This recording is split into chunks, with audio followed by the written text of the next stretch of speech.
We lie. Let's see who pull up. And put it in park. See who pull up in here and put it in park, man. We lie. Jay, what they do? Prayers up, blessings up. We lie. Let's see who pull up in here and put it in park, man. Let's see who pull up in here. Look, man, I'm back. It's Cooking and Thinking Thursdays. I'm back like I never left. Let's see who pull up in here, man. Lila, what's good? Big baby, what they do, man? First, what they do, man? Inky, I see you. Deja Clay, I just seen the order come through, Deja. It's all love, man. Prayers up, blessings up, man. So check it out. We about to get this thing going. It's Cooking and Thinking Thursday. My name is Jabez El Israel. I got a goal to help over 1 million people get down to their natural body size and stay there for life. Because I lost 100 pounds. This was me in 2014. I was 100 pounds overweight. And I lost the weight still eating the foods that I like to eat. I was still eating chicken, steak, pasta, rice, bread. You know what I mean? Carbs, gluten. I was still eating, cookies, cakes, pastries. I was eating all that. I had to learn how to choose the right versions of the foods that I like to eat. And we're going to get into that on this live. But I'm excited because I haven't done Cooking and Thinking Thursdays it's been over a year, matter of fact, because last year we started keeping the Sabbath.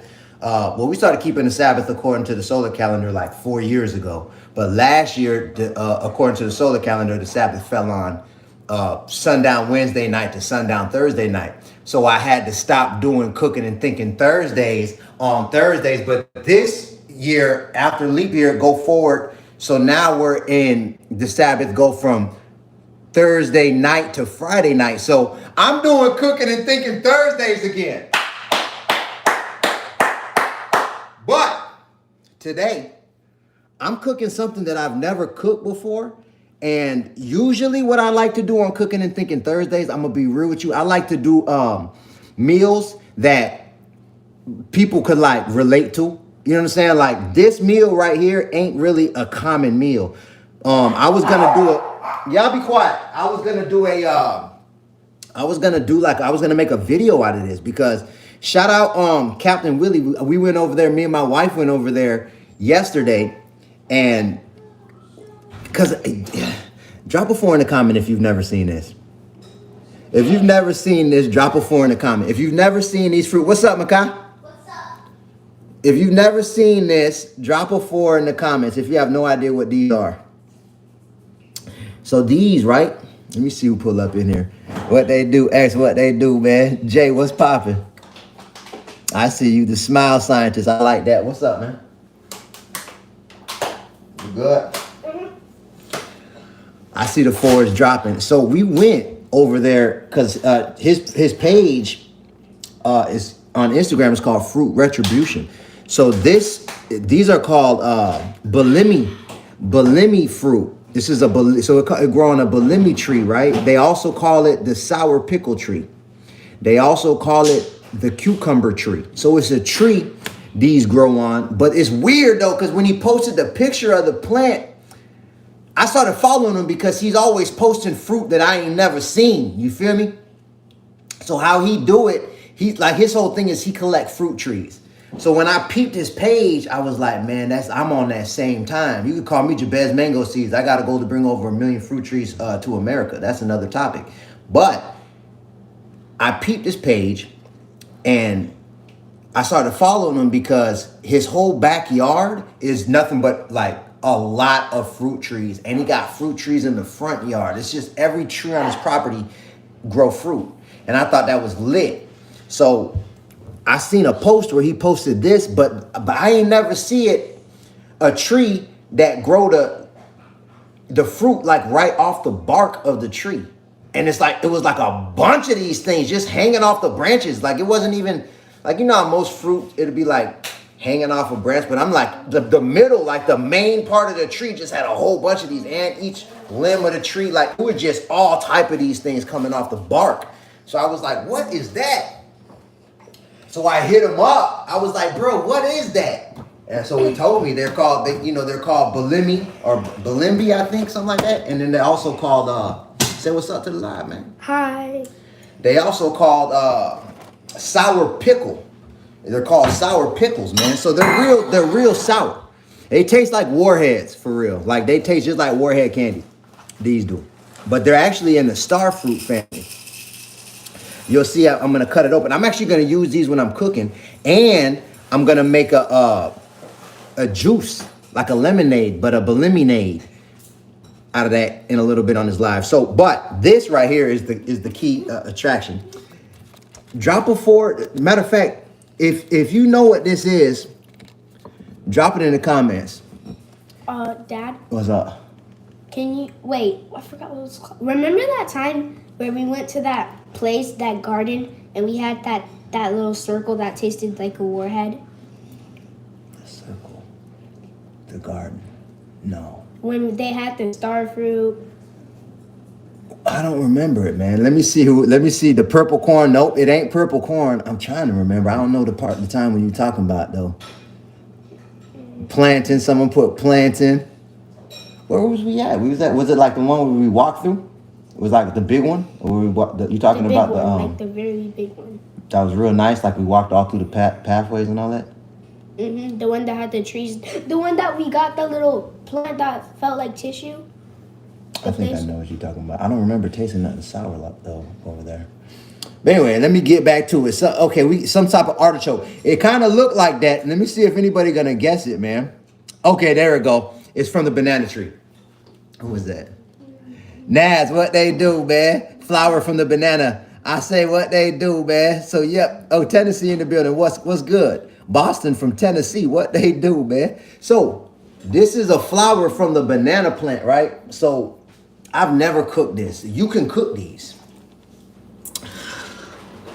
I seen a post the other day about it, right? And it was like, I didn't even watch it though, like, but he was saying how he was gonna cook it. And I was like, dang, you could cook those? So then when I was over there yesterday he was giving us a tour of all the fruit trees or whatever. I was like, hey, bro, because he had a banana tree. I was like, hey, bro, you ever cook this? I just seen it on a post. Someone saying you could cook it. He was like, yeah, I heard about that. I ain't never cook it. He was like, you want it? I was like, bet. So I grabbed it. So what I'm going to do is I'm going to attempt to cook this banana flower right here on this live. You should cook it like the little cabbage you did. The cabbage? Yeah. Yeah, what I'm gonna do is I'm gonna saute this thing down in the cast iron skillet we got some kale that's out of our garden right here. So we're gonna do this banana heart with kale. I'm gonna do some carrot in there and some onion. I'm gonna saute all that up, and then I'm gonna eat that on top of some rice. I'm gonna put the flavor on the rice, and I'm gonna probably make a little garlic bread. And I'm about to smash that thing, man. Let me ask y'all, do me a favor, tap the screen. Tap the screen. If you ever got any value from anything I ever did, tap the screen, show me some love. And on YouTube, smash the like button. I see we got 144 people on the YouTube and only 13 likes. Go ahead and smash that like button for me. I'd appreciate it. It boosts up the algorithm. And if you know anybody that want to lose weight, send this video to them. I'm vibing right now. I got a goal to help over 1 million people get down to their natural body size and stay there for life. And so as I'm cooking, I want to be talking weight loss. When I'm done cooking and I'm eating, that's when I'm really going to get into the Q&A section of this live. And I want to answer questions about weight loss. We've helped thousands of people lose weight. I wrote this book called Life Matters, So Let's Eat Like It, to explain how I lost 100 pounds still eating the foods that I like to eat. This is not an example of the way that I lost the weight. I'm telling you, I'm eating like this now, but I lost the weight still eating what I like. And we've helped thousands of people do the same thing. So we'll go into examples of that, and I'll break it down to give some people some information that'll help them lose some weight. So that's what we're about to get into, man. Let me see. I need all the weight loss tips. There you go. Yeah, check it out. We're going to get into it in a little bit. You know what I'm saying? So listen, if this meal don't come out the way that I want it to, I'm going to keep it real because I've never cooked this. But check this out. So I thought this was real interesting. Well, also, what I'm doing during this live, we're doing a 50% off sale on our books. So I wrote this book to make it real simple how to understand how I lost the weight still eating what I like. All right, Bob. It hit #1 in multiple categories. We sold thousands and thousands of copies. It's a trip. And then we came out with our family cookbook because, people was like, asking for a cookbook. So me and our wife, Me and my wife, we actually made this cookbook, and then our kids actually helped out with this book as well. This is actually our family right here. And so this is our family cookbook. There's 62 recipes in this cookbook that fit the principles of my book. If you got to go to lose weight and all you do is eat these recipes over a period of 30 days, you'll see your weight will be coming down. But we got, chicken recipes in there, steak. We got veggie recipes, vegan-friendly recipes. We got raw recipes. We got sauces. We got desserts. We got a little bit of everything. Like, for example, here goes some pancakes. Right type of flour, right type of sugar, right type of oil in these pancakes. And them things is fire. Everything in here is fire. Look at this. That's a carrot, lettuce, and tomato sandwich. It look like bacon, don't it? But how about we make that that carrot taste like bacon? So anyways, whatever. So the point I'm trying to make is we're doing 50% off these books. During this live, we're doing a flash sale. I got the discount link underneath my profile picture on my homepage on all platforms. Y'all say what's up to each other, man. I'm going live on four different pages right now. And so on all pages, on the top of the page, on my homepage, you'll see underneath my profile picture, you'll see that link where you can get the book 50% off. And you'll see the price get cut on the checkout page. So now what I'm about to do is I'm going to start working on this banana flour. So when I was looking it up, right? Matter of fact, what I'm going to do, I'm going to start cooking this rice. When I was looking it up, let me make enough for everybody. They were saying, so with the banana flour, right? They were saying that this part right here, these things right here, like they grow into bananas, but you can eat this part. You can cook it, like saute it down and cook it. But they were saying, like, there's a hard part in here that you want to pull out. Like this part right here, I think. Yep, this right here, that everyone was pulling this part out. And this little piece right here that was taking this off. But these are old, so what I was thinking about, because you can cook it, but it's like a mission to pull off all the little pieces that's on the inside. And on the inside of this banana flour is the heart. And you could cut the heart up and cook that. So what I'm going to do is I'm going to take all these pieces off that's inside and I'll show you that part. But I'm not going to cook them because I don't feel like picking through them and doing all that. It would be too much for the live. So I'm going to do that later when I get off the live. And I'm going to saute these things up separate just to get an idea how they taste because I'm curious. But so that's what's going on with that. So I looked at a couple videos on YouTube to see how to do this.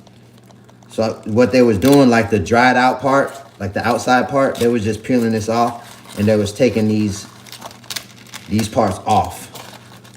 So all of this, like the parts that's dried out on both the videos I watched, they threw this part away. So that's what I'm doing. So I'm throwing that away. But I think it's super dope looking at this plant because as the banana plant grow down, these turn into bananas. So these are like low-key bananas that ain't get born yet. But so what I'm gonna do is these, you see how they look better? Like them look more fresh. I'm gonna put these to the side. And I'm gonna clean these later. Not on this live. Y'all see, let me see who in the building, man. Let me see if I'm missing anything. Let me see. Move that big, leave my bad, bro. Yeah, we got the kale right here. We got the balimbi fruit. I'm gonna use some of this balimbi fruit in this recipe too. Cause another thing, if you're looking at my page, right, you might see sometimes I do these posts. I like to, I call it things you could eat that you see when you're walking down the street and they free. Because the truth is, I realized that, like, I've been so programmed around food to where it's not even funny. When it comes to food, right, it's like, it's the same options in all the grocery stores. My whole life I've been alive. I've seen these things hanging off banana plants before, but I never knew you could eat it. There's all type of herbs and plants that just grow in nature that I'll walk right by and not even know that I could eat that. So I started to get interested in all the things that I could eat that are in nature that aren't available in the grocery store. And so, that's why I do the things you could eat that you see when you're walking down the street and they free. But here's the thing about the programming, right? And this is what I want to talk about especially a little bit more later. But I was programmed to eat food based on taste. Let me ask y'all a question, man. We got 163 people on TikTok.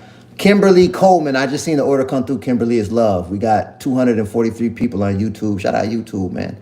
We got 96 people on the gram tuned in. I need help growing my banana plant. Man, listen, I've never grown a banana tree yet. I got a couple clippings. But I didn't grow them right. I didn't cut them right or whatever. So I still haven't figured out but I heard they're super easy. So we're going to figure the bananas out. I just started growing like William H. Coleman. I just seen the order come through the third. I just seen the order come through William is love. So I'm going to figure that out though, the banana plants. This was at my dollhouse over there. Captain Willie with the fruit retribution page. You should check his page out on Instagram. It's lit. So anyway, so here we go. So, the thing about it, right? Let me ask y'all a question. Because like I say, I really want to help people lose some weight on this live. Who on this live, if you got a goal to lose weight, drop a 4 in the comments. Let me see who pulled up and put it in part. I'm wondering how many of these things I've got to peel off before I get to the part.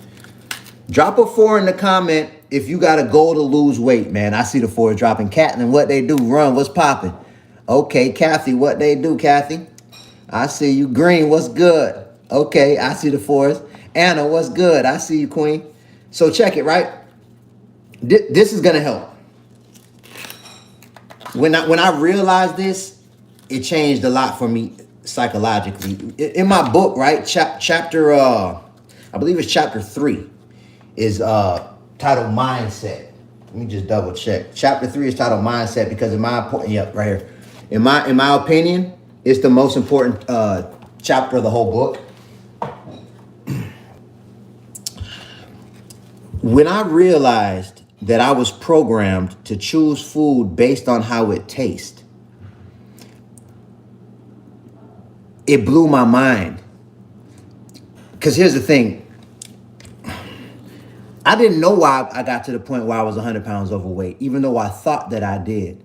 I thought that I was 100 pounds overweight. When this was me, I thought this is for anybody that got to go to lose weight, everybody that just dropped the 4s. Lonnie Hines, I just seen the order come through. Lonnie is love. When that was me, the thing about it was, I thought I was overweight. I thought I was 100 pounds overweight because I was eating too much fast food. That thought got into my mind because of a documentary I seen called Super Size Me. I talk about this a lot, and I'm gonna keep talking about it because it's deep. I'm talking about mindset right now and how I was programmed to eat food that led me to being 100 pounds overweight. So y'all ever see that? Drop a 4. I just turned 41. It's an older documentary. It came out in 2001. Have you seen it? Drop a 4 in the comment if you've seen that documentary called Super Size Me. Katina's seen it. Nona's seen it. Iconic, I see you. I see you, man. Slim, okay, I see on TikTok a lot of people seen it. Okay. So look, so when it came out, so the whole thing about the documentary, if you didn't see it, it was about this dude that lost, that because back in the days you could get a meal supersized from McDonald's. So back in the days when you went to McDonald's, you could get like a number 4 and then you would tell them supersize me. I thought that was funny when I realized it, like when I was thinking back on it, like Booty, you do me a favor, like don't shake it so much. Throwing my concentration. But you could get the meal supersized. You feel me? So like what they'll do, they'll give you like a bucket of fries. They'll give you back in the days when you get a meal supersized for like $2. You get the whole thing supersized for like $1 and change, and they'll give you a big, like a triple X fry and a big soda for like $2 extra. And so this is what the dude did with the documentary Supersize Me. And I used to get my meals supersized from McDonald's. We used to split meals. Like me and my homeboys, we used to go to McDonald's and get like, we might get like a number 2, supersize it, split the sandwich, and then we'll split the fries and we'll have a big drink. We'll get another cup and we'll split the drink and be straight. So what he did was he drove around for 30 days and all he ate was McDonald's meals supersized for 30 days. I'm talking about mindset. I'm going somewhere with this. I'm wondering how long this is going to keep opening. This heart, like when I'm going to get to the middle. So this is my first time ever doing this with the banana plant. This is a banana flour if you're just pulling up to the live. So we talking weight loss. This is cooking and thinking Thursdays. We cooking and we thinking. So he ate nothing but supersized meals for 30 days, right? And he ended up gaining. Kelly Curry, I just seen the order come through. Kelly is love. He ended up gaining 20 pounds in 30 days. Like he got noticeably bigger, fast. And so for some reason, before I seen that documentary, I never thought about how bad fast food was. I honestly didn't. Michelle Carrington, I just seen the order come through. Michelle is love. I don't know. When it came to going to fast food restaurants, I don't know. I just was like, it's just a place you go and you get a meal. Like I wasn't thinking about it. And so when I seen that documentary, he like went to going into kind of like explaining how bad fast food is. And so because of that documentary, it got into my mind like, okay. And one of the main points he was making was how it leads to weight gain. And so, is this going to ever stop? I'm trying to see how, I thought it was going to be way more like flesh in the middle of this, like of the banana flour. So, because supposedly in the middle is supposed to be the heart, and it's like white, and then you can cook that part of the banana flour. So anyway, this seemed like this thing ain't gonna never end. So what was I saying? Oh, so because of how he broke down like what the food was made of, like he went to talking about like the process of making the chicken nuggets and the burgers and the buns and how long the bun, like he was saying like it was like the first time I seen that you could just put a cheeseburger on the counter for like 3 months, it won't even get moldy, something crazy like that. So he was breaking all this down. He was breaking all this down in the documentary. And so I was like, dang. So from watching that, got into my mind like, okay, fast food, if you eat too much fast food, you're going to get fat. But let me ask y'all a question. Y'all ever like know you shouldn't do something? Like fast food ain't good for you, but you still eat it? Drop a 4 in the comments. Like you could know something ain't good for you, but you just still eat it. Even though, and then you just kind of like keep putting off stopping. Drop a 4 in the comment if you could relate to that, because that's what I was on. Like, I knew, I see the 4s dropping. I see some people keeping it real. This is good. Like I say, I got to go to help over 1 million people get down to the natural body side. So self-honesty is a major part in the mindset work that's important to really, get off the weight. So I knew I needed to stop eating fast food, but I didn't. And as a matter of fact, I kept eating it for like 10 years probably. And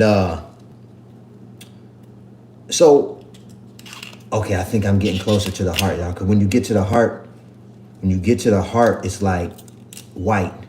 So I think I'm pretty much there. I'm almost there. So with the fast food, right?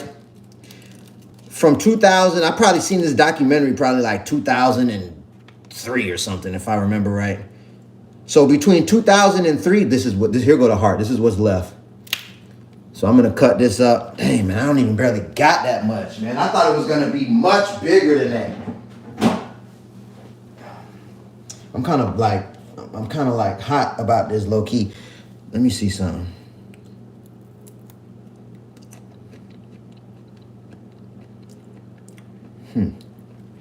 It kind of tastes like bananas, but it got a. You know what this? You know what? I wonder if this one even ready. I'm finna cook this anyway, and I'm finna see. But I wonder if, cause the ones I seen online, it was like when they got to this part of the banana flour, it was like this big. So I think this one, and then the bananas that was on this rack wasn't even ready yet. So I think that this might not be all the way ripe and ready, but I'm still gonna cook it. But it tastes like, you know, like when you taste fruit, or like if you taste a banana and it ain't ready yet, how it got kind of like a starchy. That's kind of what that tasted like when I just tasted it. It's like, I don't know if it's ready. This is my first time doing it, so I don't know. But I think this might not be all the way ready. But I'm still gonna go through with it. We here now, and I'll keep it real about how this tastes. So I knew I needed to stop eating fast food, but I kept eating it for like 10 years. And so over those 10 years, I gradually started gaining weight, and I just knew that it was all fast food fault. So in my mind, I knew that the solution was all I got to do is stop eating fast food and I'll lose the weight. And I'm going to stop soon. And I kept saying that for years and years and years. So in 2014, I finally hit like a low point in my life. I went through a period of bad karma. I lost all the money that I had accumulated. I lost everything. I lost my apartment, my car. And me and my wife moved into the Pine Island projects with our kids.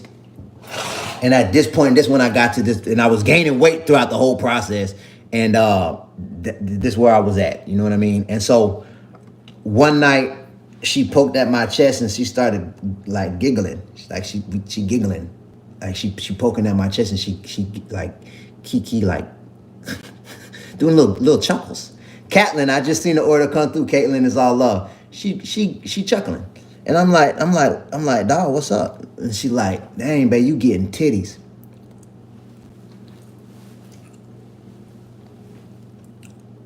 My wife told me I was getting tits and she was laughing at me, right? So I was very, because of, and she thought it was funny and she said she was just playing with me and all of that. But to be real, I was like, it really hurt my feelings and I got real mad and then I got disrespectful with her. We started arguing.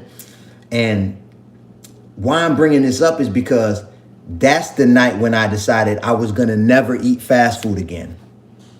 That was the night that I decided that. I was like, that's it. I'm done. I'll never eat fast food again. I'm through with it. Let me wash this off, y'all. And so, you know, I stopped. So I figured, again, remember, I'm talking mindset. I figured all I gotta do, look at how this banana heart look. It kind of got like, and you know what? I seen it got this like stickiness to it. There's like sticky stuff on here, and it's on my. It feel like sap. It feel like sap that's in here. And now I remembered on one of the videos, they like wiped it down with a lemon, and they wiped the counter down with a lemon. I'm about to do that right now, matter of fact. Because I think they probably do that because of the sticky like sap that's in it. Like you can see it, it's sticky. This is my first time doing this, y'all. Keeping it real with the process. So this is what they did on the video. They wiped it on the counter like this, and they wiped it down with the lemon. Now, also with these, right, what they were doing, they would open this thing up and there's this little piece in here like this. You see this piece right here? They was taking these out. So I don't know if it's like bad for you or whatever. They was taking this piece out, and this is a piece of skin on here that they was taking off. This piece of skin right here. They was taking these. Oh, this is hard. Yeah, I see why they took that out. So they was taking these two things out, and now this piece right here that's left, you can cook this. But because I don't feel like going through all of these on the live, it'll be boring. I'm gonna do that later. So I'm just gonna cook this heart. I'm gonna saute this heart down with this kale, whip that up. I'm gonna make some rice. Let me get this rice going. So now when it comes to, all right, let me say this real quick, cause the night when I decided to, okay, like when my wife told me I was getting tits that night, that was the night when I was like, okay, enough's enough. I didn't want to let myself go. And what happened was, when I went into the bathroom that day, I looked into the mirror. I was looking at myself just like this. But when I went in the bathroom, right, I realized I was holding my stomach in. This was an epiphany moment for me in my life. I realized I was holding my stomach in, like making myself look smaller to myself. And I'd been doing that. Like when I would be at the beach, or like when I would be in public, you know what I mean? I would hold my stomach in to make myself look smaller in public. But I realized when I was in the bathroom, I did it when I was by myself too. So then I remember right when I noticed it, I was like, dang, bro, you lying to yourself. I told myself that. I realized it. It was the first time I realized that. I was like, dang, bro, you lying to yourself. And then I started bugging out. Like my mind went to racing, because I was like, I ain't even using no words. I'm lying to myself, holding my body different, for I look different to myself. And I was like, dang, you could lie to yourself? And then my mind just went to racing. And that was the night I decided I was done eating fast food. I'd never eat fast food again. That was the night. Because remember, in my mind, I believed that was the answer. All I had to do was stop eating fast food. I was eating fast food 5 to 7 days a week for years. We used to love, especially Wendy's. Wendy's was the number one go-to. Wendy's, McDonald's, Burger King on occasion. Most of the Burger Kings in our area was like trash, so we didn't really hit burger. I used to like their French fries, but you know, Taco Bell, all of them, man. We used to go to all the fast food restaurants, man. And so I was like, all right, I'm done with the fast food, and I stopped. And so what happened was, I was 260 pounds, and I started losing weight in the first week. But I was still eating whatever I felt like eating. I didn't stop eating burgers. If I wanted a burger, I would just make it myself. Or I would go to like a sit-down restaurant. You know what I mean? I would go to like restaurants like Pollo Tropical or whatever. I just didn't do fast food. I was still eating cookies, cakes, snacks, sandwiches, whatever I felt like, pasta, you know, whatever. I just didn't eat fast food. And look, I went from 260 pounds to 230 pounds. And it didn't take that long, no more than 6 months. I think it was more like 4. This is 10 years ago.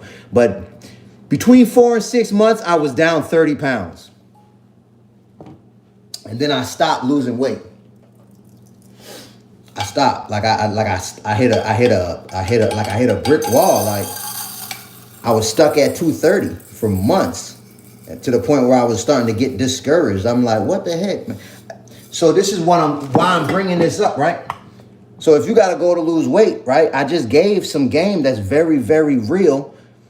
The fast food, it got extra pounds on you, period. If you eat a lot of fast food, if you stop eating fast food, you're going to lose weight.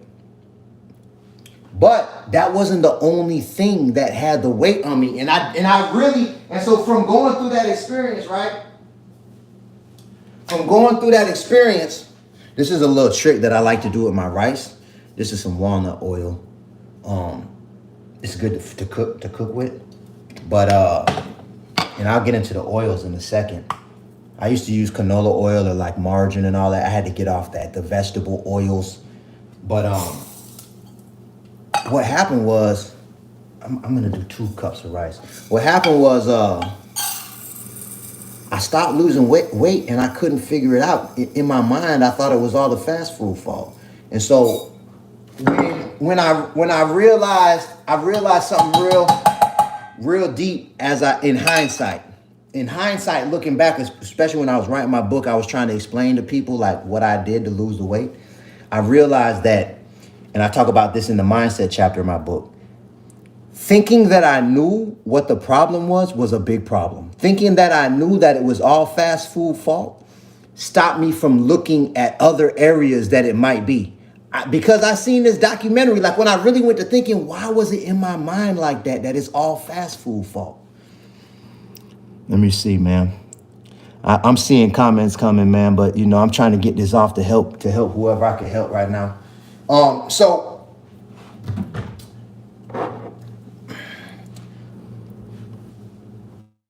time passed. So now the point I wanted to make was, it's good to keep an open mind about things. It's good to say, I think I'm overweight because I might be wrong. It's good to use this type of vocabulary with other people, and especially with ourselves. If we're trying to lose weight, it's okay not to know. We've been programmed to eat food based on taste. You understand what I'm saying? Like, okay. For example, I lived in 6 states by the time I was 16. I had lived in 6 states already, right? This is a truffle salt right here. I like this. This is natural sea salt mixed with truffle. And it's nice, you know what I mean? So, because I lived in 6 states, I had friends. I was always active, you know. I like making friends, and I used to go to my friend's house and stuff like that in different states. And I had friends that were in poverty. I had friends that were middle class, and I had friends that were upper class. So I spent time in 6 different states in all ranges of finances, different races. Like, you know what I mean? Like, the point I'm trying to make is, I was blessed to be able to see a lot of different families and how they was eating. And everywhere I went, it was the same. What are we eating for dinner? Or what we got a taste for? Oh, I got a taste for some burgers. Let's do burgers and fries, man. Where we going? Let's go to Mickey D's. Oh, I got a taste for pizza. Let's do pizza, man. What we doing? Let's do Pizza Hut. Oh, I got a taste for pasta. Y'all want to go out, or let's just make some spaghetti. Everywhere I went, everywhere I lived, every house I went to, it was the same programming. What do I have a taste for? Nobody was like, oh, let me make sure I'm using the right ingredients, and then let me make that taste good. It was just, what do I got a taste for? So I was programmed to be like this. You see what I'm saying? So what happened was, right, I was stuck at 230 pounds. From 260, I lost 30 pounds, which was good. People was noticing I lost the weight too. But I got stuck. And I really honestly did not know why. So I started feeling like I probably needed to exercise and start eating less. But I didn't do that. And not because I wanted to figure something else out or whatever, just like kind of like lack of discipline. But I figured that's probably what it was. I need to exercise. I need to eat smaller portions. I'll get the weight off. And I knew that I was going to get around to it. But 6 months went by. I really wasn't staying consistent with that. And then I came across information about enriched foods. And this is what I really think is going to help. I talk about it all the time, but I'm going to keep talking about it. I'm trying to help some people lose weight. If you're unfamiliar with enriched foods, drop a 4 in the comments. If you're unfamiliar with enriched foods, drop a 4 in the comments. I'm trying to see who I can help on this live. Hold on. Drop a 4 in the comments if you're unfamiliar with enriched foods and how it affects our weight. Okay, bingo. We got some people I can help. Nice. Okay, KX, what they do? Big Red, what they do? Dante Harris, I just seen the order come through. Barbara, what's good? Okay, White King, what they do, man? Lee Scott, what's good? Lock, I see y'all. All right, so check this, right? So enriched, anytime you see enriched, it's specifying a process that the food was put through. So you can enrich grains. So for example, this rice I'm cooking, you can enrich rice. You can enrich wheat. You can enrich corn. Yeah. Hold on, because I did 2 cups of rice, tripping. So you can enrich corn.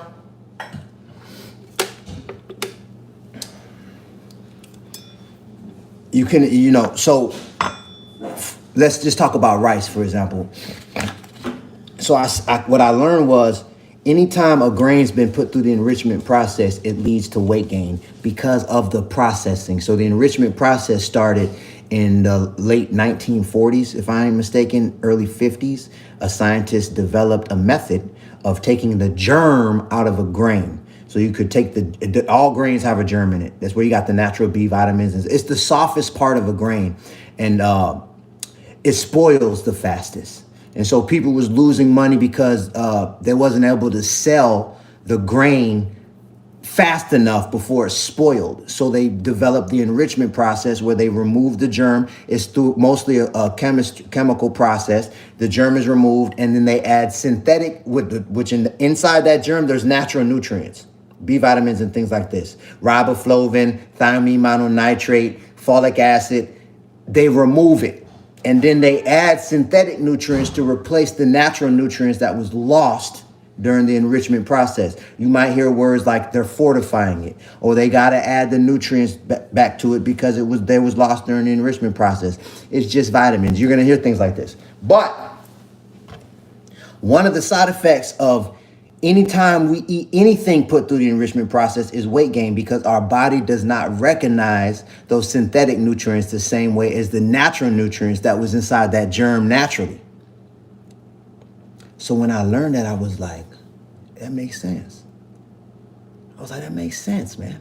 Then they were saying, so that, and what they would, when I came across the information, I learned that a lot of options in the grocery store have enriched grains in it. So the first thing I thought about was Is this onions? no, that's the inside of the banana plant, man. What? Yeah, I was gonna cook them little banana flowers, but you gotta like clean them, and I don't feel like going through all that on this live. You take this out, and this you see this part right here? You gotta take that out, and you gotta take this part off. So this part out? Look, these two parts right here. You see how I look, y'all? Like this. So, I don't want to get distracted because I'm trying to help some people lose weight. Okay. What was I just saying? Oh, about so this is what, so the first thing I thought about was rice, because I seen that word enriched on rice before. I was like, because that's the only type of rice we ever got was the long grain white enriched rice and the Uncle Ben's parboiled long grain enriched rice. Those are the only two rices I ever seen growing up. And so I was like, dang, and I love rice. You see I'm cooking rice right now. I lost 100 pounds. I didn't stop eating rice. I promise you that. I still eat it. So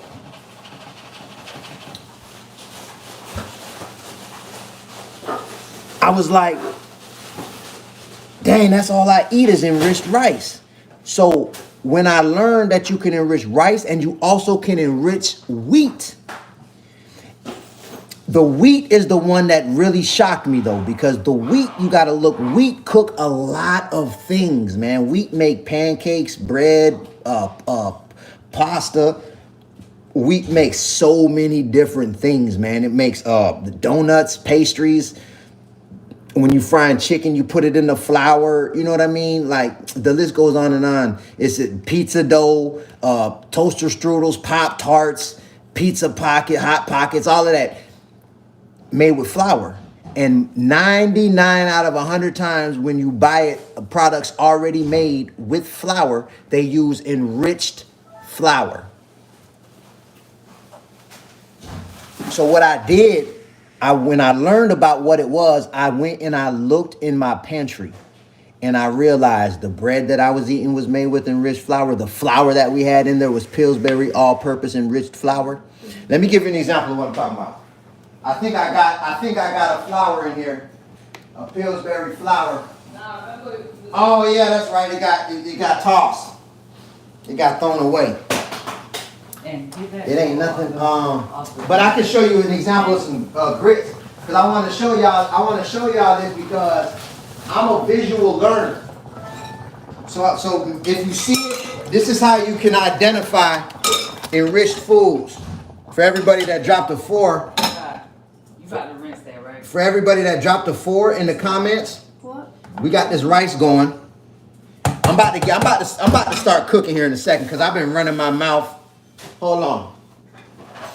So we got this rice going. That was the wrong top. But I want to show y'all how you can know if something is enriched or not. These the kind of grits I grew up on, man. I love grits. Drop a 4 in the comments if you like these type of grits. If you know about these type of grits right here, drop a 4 in the comments. If these the type of grits you cook, drop a 4 in the comments. Let me see something, man. Shout out to everybody that know how to make grits and they don't come out lumpy. Straight up. Sis, I see you, man. Shaq, what they do, I see the 4s dropping. Okay, so good. This is going to help a lot of y'all because when it comes to grits, these type of grits, if you trying to lose weight, man, it's like shooting yourself in the foot when you eat these type of grits. And we used to cook a hot breakfast almost every day. Remember that, baby? We used to make hot breakfasts all the time. Yes. We used to cook a pancake. We used to like pancakes, grits, hash browns, sausage, Jimmy Dean sausage links, bacon, all of that. That was a common staple in our house. But we would make grits a lot. And so these, you'll notice right here, it's saying enriched, big on the pack. They letting you know that they put this corn through the enrichment process. So how you know, you got to read the ingredients. That's why I'm always saying read the ingredients. Right here you'll see white corn grits. And you see niacin. These are the synthetic nutrients that are added. Remember I was telling you. Niacin, iron, thiamine mononitrate, riboflavin, folic acid. You see them right there in the ingredients? Right there. So all of those are the synthetic nutrients that are added to replace the natural nutrients. Now here go another example of some grits. These are polenta grits, right? All that grits should be is corn. That's it, dried up corn. When you look at the ingredients right here, all you see is corn. See the difference? So it's the same with the flour, it's the same with the rice. But then what I did was when I learned about the enrichment process, what I did was I looked to see, I'm about to cut this up. I looked to see what I was eating that was put through that enrichment process. Look how it look on the middle. It's the heart of the banana plant. And I noticed when I went and I looked to see how many things that I was eating that was put through that enrichment process, I noticed that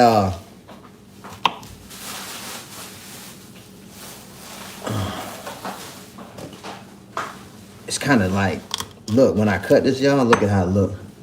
I don't, it's like kind of like sticky. I don't think this was right, man. I think it was, we picked it too early. Because remember how the bananas wasn't even all the way grown? I'm still going to try to cook it, but I don't know.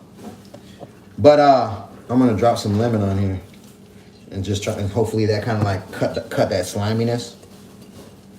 And hopefully that acid kind of cut that sliminess in there. I'm going to saute these things down, man. The show got to keep going. I'm going to cut this kale up next. Look, these are all the look how these look. You see these? I saw them over there. Yeah. I'm gonna took them all out. Nah, cause I ain't feel like doing that on the live. But when I went and I looked, I noticed the bread that I was eating was put through the enrichment process. I had the I thought I was doing good because I was getting the Nature's Own honey wheat. I used to like the way that tasted, so I was like, let me stop with the white bread and go to the honey wheat. That was one of the switches I made when I was trying to lose weight. I was like, wheat bread, because I heard that like wheat bread is better for you than white bread. So I went to the Nature's Own honey wheat bread. But even though it was honey wheat, it was made with enriched wheat flour. So I was like, dang. I looked at, we had Little Debbie snacks in the pantry that was made with enriched flour. We had our pancake batter was made with enriched flour. Our grits were enriched. The rice that we had in there was enriched. The flour that we had in there was enriched. The pizza in the freezer was enriched. Pop-Tart, all type of. When I say I realized I was eating food that had enriched products in it, every day I have been eating enriched products most of my whole life. So I was like, what? I was like, no wonder I ain't losing no more weight. No wonder I'm stuck at 230 pounds. So I became aware of something that I was unaware of. Someone say the tap water is enriched. That's another thing I stopped, that tap water. And when you think about the tap water, it's just nasty all the way around. It's amazing how they could clean it as good as they do. But that's the same water people be peeing in, doodling in, and all that. It all goes to the same process of the water facility to process it. They use chemicals to clean it, but they put the chlorine in there. They use fluoride, all type of chemicals to clean that water and filters. But that's a whole nother story. But like water wasn't a thing that helped me lose weight either. So I want to keep this live on weight loss. But cutting out the enriched food and going to the natural versions did help me lose weight. As an example, rice. So all I grew up on was the long grain, white enriched rice and the Uncle Ben's parboiled enriched rice. Then when I found out about the enriched food, that next time I went grocery shopping, first I took inventory. And if you got to go to lose weight, I'm giving you game that you could use right now. And if you don't believe me, just try it and see. That's why I always tell everybody, the only way to know if what you're doing is working is you got to get on that scale every day too. I'm gonna get to that in a minute. But so I made this. I went and I looked, like I said, at what I was eating that had enriched products in it, and I went to the store and I started looking for replacements. When it come to rice, I noticed that they had jasmine rice. It looked just like the white rice. It looked like a mix between white rice and parboiled rice. And I had ate jasmine rice before. I just ain't connect the dots. But be careful with jasmine rice because they do sell enriched jasmine rice as well. But all you should see on the pack when you get natural jasmine rice is just jasmine rice and the ingredients. Another one, they got basmati rice, brown rice, wild rice, emperor's rice. There's a lot of rice options available in the grocery store that wasn't put through that enrichment process. Same with flour. You could find flour in most grocery stores that isn't put through that enrichment process. Same with grits. Same with, and then you got pizzas that are pre-made. The main thing is to look in the ingredients. If you only cut out one thing, right? Start there. Start with the enriched grains and see for yourself. I guarantee you within a few days, probably 4 or 5 days, if you eat enriched like products a lot, like every day, like how I did and still do, as far as grains. I don't eat enriched grains, but if you eat grains on a daily basis and you've been eating enriched grains, when you stop and you switch over to the natural grains, watch what happens. Get on the scale every day, once in the morning and once before you go to sleep at night. Don't change nothing else. Watch what happens. You'll see your weight start trending down. I'm telling you. Don't believe me? Just try it. Nah, yeah, I did. It tastes like starchy banana. Like, you know when you eat a green banana that ain't cooked that ain't ripe?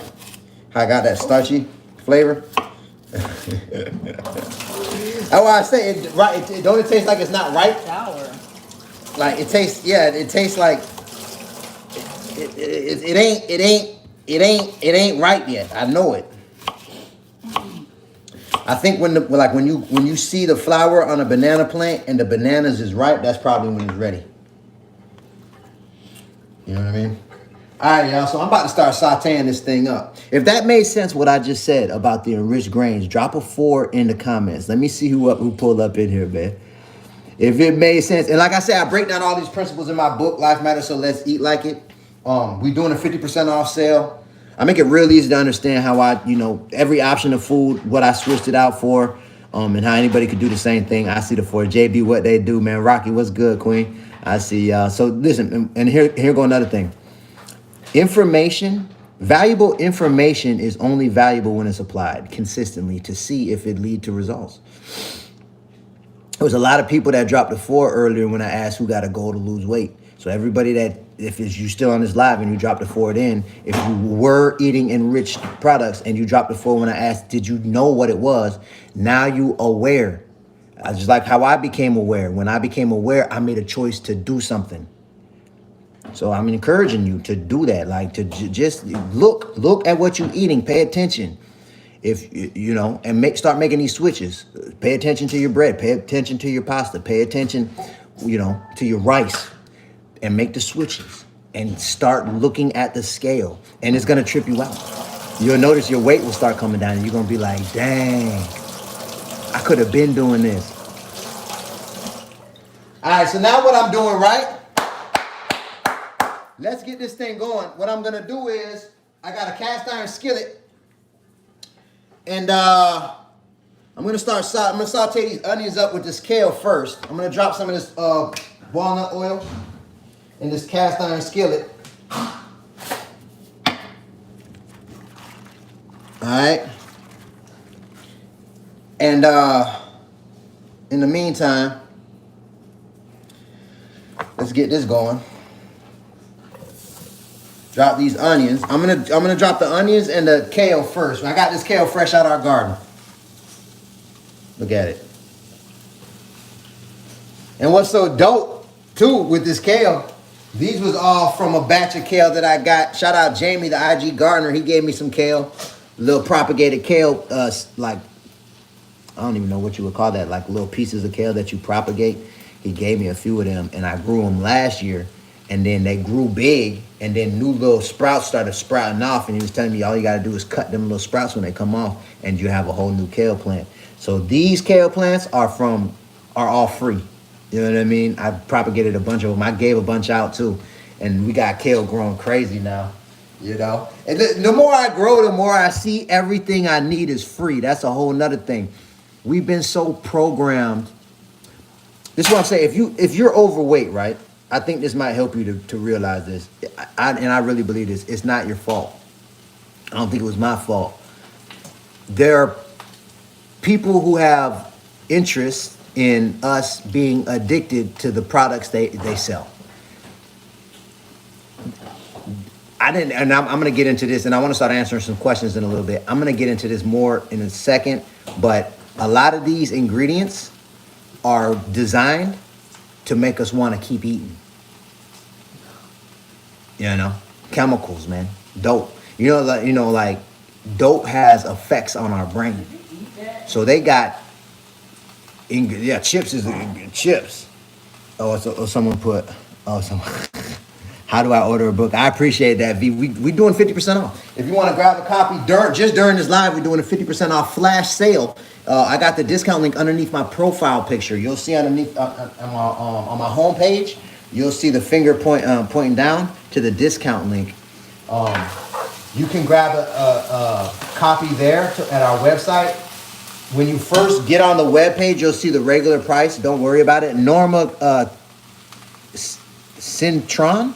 I seen the order come through Norma's Love. You'll see the discount happen on the checkout page. So you'll see regular price at first. Don't worry about it. On the checkout page, you'll see that discount. You know what I mean? Now, what I'm going to do is, I feel like I was just in the middle of making a point. But anyways, so I put a little bit of truffle salt on here. I'm going to put a little bit of garlic. We're cooking and we're thinking. This is Cooking and Thinking Thursdays. We do this, I try to do it every Thursday. And the point of Cooking and Thinking Thursdays is to prepare meals that I cook and to show you the process of how I make them. And I want people to pay special attention to the ingredients, and I want us to be thinking while we're cooking. I used to not think when I cooked. What I did was I went to the grocery store and I got the ingredients that were on sale, and I cooked what I had a taste for. That was as much as I thought into it. But we got to take it a step further. We got to start being intentional and being aware of the ingredients in the food that we consume. I realized something as I was losing weight, right? And it blew my mind when I realized it. I put a little bit of garlic powder in there. What I'm going to do is I got a little bit of vegetable broth. I'm going to drop a little bit of this in here. Lucas, I just seen the order come through. Lucas's love. I'm going to drop a little vegetable broth in here. And I'm just going to go ahead and drop these, just a little bit of banana hearts. I'm dropping them. I'm just gonna go ahead and drop those. I don't know how they're gonna come out. I feel like they're not even right, and I'm a little bit upset about it, but you know, whatever. We're gonna keep it moving. They kind of remind me of artichoke hearts, how artichoke hearts look, to be real with you. And I like artichoke hearts. But when I realized, right, I had lived 31 years. Sabrina Rushing, I just seen the order come through, Sabrina's Love. I lived 31 years without being aware of what I was putting in my mouth, chewing up and swallowing when I chose to eat. I'm 41 right now. I didn't start Tarshia, Joanne Revias. I'm seeing the orders coming through right now. They dropping back to back. Is Love. We're doing a 50% off sale. If anybody want to grab a copy of the book, feel free. What's going on here? Oh, hold on. I got to prove I'm not a robot to TikTok real quick. And so when I realized that, I was like, dang, that's crazy. But again, let's go back to the programming. I was just programmed to think about what I had a taste for. And I think how they got over on us was probably, I think it was probably around the 40s, 1940s, when I really look at history. Because back in the days, man, you know, like all the food was natural. Back in the days, when you would go to farms, they was growing all type of different crops. They was growing rutabagas. They was growing beets. They was growing broccoli, kale, cabbage, big fields of all different strawberry, all different type of fruits and vegetables. Now all you see in these fields is corn and soy. Go drive through Wisconsin and see for yourself. Go ride through Illinois. Just ride through and just look. When you ride through them big fields, all you're gonna see is corn and soy. That's it. Nina, I just seen the order come through. Nina's Love.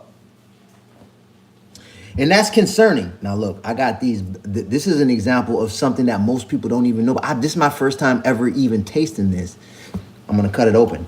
This is called Balimbi. This is called the Balimbi fruit. Look, it looked like a star apple. It's actually in the star apple family, but they grow right off the bark of the tree. And I just went and got some. If you want to look, I put a post up about it, I think yesterday, and you can see when I'm by the tree and all of that. But I got a whole bunch of these, and they're sour. They taste like warheads, but they got a nice flavor too. Frederick. I just seen the order come through, but what I'm going to do, I'm going to squeeze a little bit of this juice in here. You know what? I got to be careful, though. These seeds are coming out. Let me get these seeds out of here. I don't want to eat these. I should have, next time I'm going to squeeze it through the screen so the seeds don't go out. And he was saying these are real easy to grow, these Balimbi trees. And they grow real fast down here. But I'm gonna make some juice out of these. It tastes similar to a lemon, but it has more of a sweetness to it. But it's not really sweet. They're super sour, but they're good. So I made a juice because Willie was telling me you can make juice with this. You just squeeze it just like a lemon, and as a sweetener, I use a little agave with some ice. This thing tastes better than lemonade. It's called the Balimbi. They also call them the sour pickle. They call it the sour pickle tree down here. It's a tropical fruit. And then also they call it a cucumber tree because it looked like cucumbers growing off the tree. Where do you live? We down here in Miami. Okay. Miss, you know what it is. Bonnie. It does make a nice drink, man. I like it better than lemonade, and I love lemonade. Jason Jones, I just seen the order come through. We're whipping up this, we got some of the banana hearts in here. We got some kale out of the garden. I got some rice on the, going, some jasmine rice. So check this. This is what I'm gonna do, right? I'm gonna put some of this carrot in there.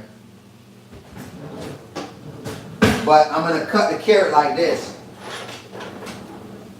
I'm gonna slice the carrot. Let me wash this off. Jason, I just seen the order come through. Jason is Love. We're doing a 50% off sale on my book, Life Matters, So Let's Eat Like It. I break down the principles. And I'm gonna get into a Q&A here in a second, but I break down the principles of how I was able to lose 100 pounds, still eating the food that I like to eat. I was still eating chicken, rice, pasta, steak, cookies, cakes. I learned that I learned how to choose the right versions of the foods that I like to eat. You know what I mean? That's why I'm always saying read the ingredients. Watch this. What I'm gonna do is I'm gonna slice. I got a potato peeler. Sherrod Pierre. I just seen the order come through. Sherrod is love, King. I'm gonna slice this carrot up just like this, right in here. Matter of fact, let me go like this. So I'm like facing the live. I'm gonna slice this down like this, and I'm gonna put these slices of carrots in here with these, but the banana heart. This is from the banana flower that grow at the bottom of a banana bush on a banana tree. These are all the leaves that I just peeled off of it. You could actually eat these little pieces too that come in here, but you gotta clean them. So I would have sauteed those down too, but I got a feeling they not even right anyway, but I ain't gonna know until I try it. So I'm actually gonna clean those a little bit later and cook them and see what happens, just so I can know. But I'm slicing this carrot down like this because it's just a different type of consistency that I like when I'm sauteing things sometimes.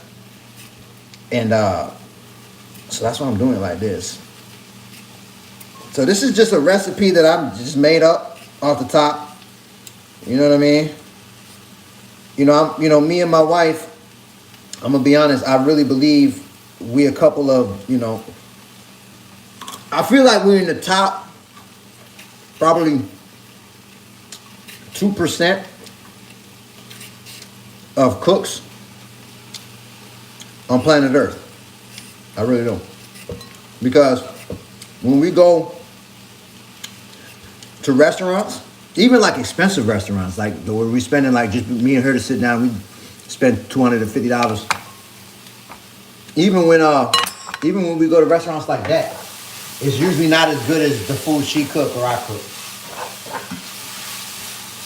And I'm not saying that to be like cocky. I'm just saying like we cook pretty much every day in this house, man, and we've been doing this for a long time. So I feel blessed. You know what I mean? That's why we came out with the family cookbook, and it's dope because we hit #1 on multiple categories on Amazon.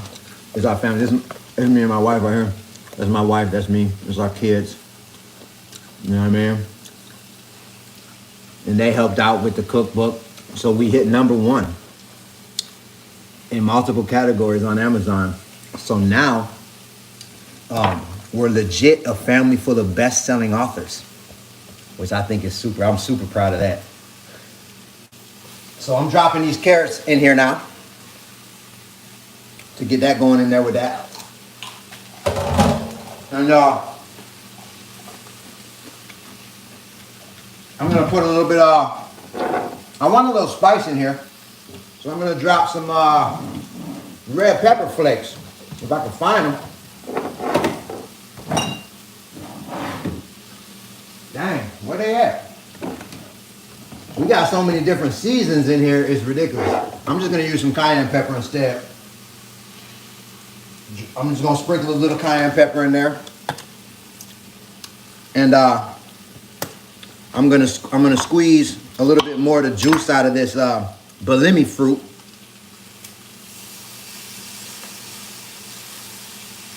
Here we go. Get that going. Like I said, it's got a nice sour flavor, a slight sweetness. But it's sour, it's similar to a lemon, but it's different though. I like it. So, I'm gonna drop a little bit more of this vegetable broth in here now. See where the flavor at.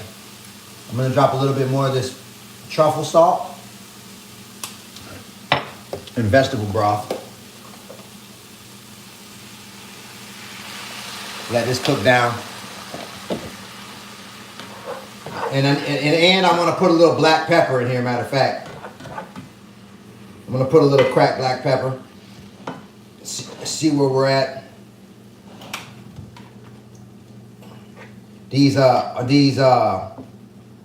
The heart of these this banana flour, like they turning brown. I don't know if that's normal. And now I'm gonna crack a little cracked black pepper.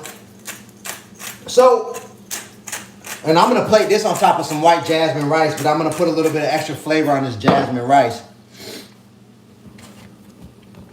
And while I'm at it, let me throw these away. This is the banana flower peelings that just came off the flower from the banana tree. Let me clean. I feel like I'm cluttered over here. I wanted to make, what I'm gonna do is too, I want to make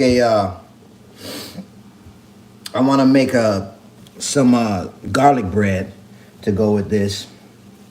So I'm gonna do that right now. So these just came out of the garden. We got some fresh rosemary. I'm dropping in here. This is some fresh oregano.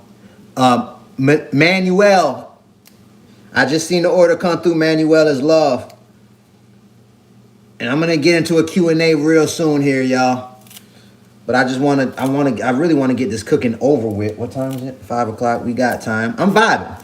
Well, I want to help some people lose weight today. So if you got to go to lose weight, you're gonna want to be here, you know, in about, especially probably 20 minutes from now is when I'm gonna start taking questions. You know what I mean? So I got these fresh herbs. This was a little bit of thyme I just put in there. And I'm gonna use some peppercorn. I just seen an order come through, but I missed the name. But I appreciate you, it's all love. Put a little black pepper in here. And also, I'm gonna put a little bit of coarse sea salt. Now, another thing that helped me lose weight was getting off the salt that I used to eat. I used to only get the iodized salt, like the white table salt. That's the only salt I ever seen growing up.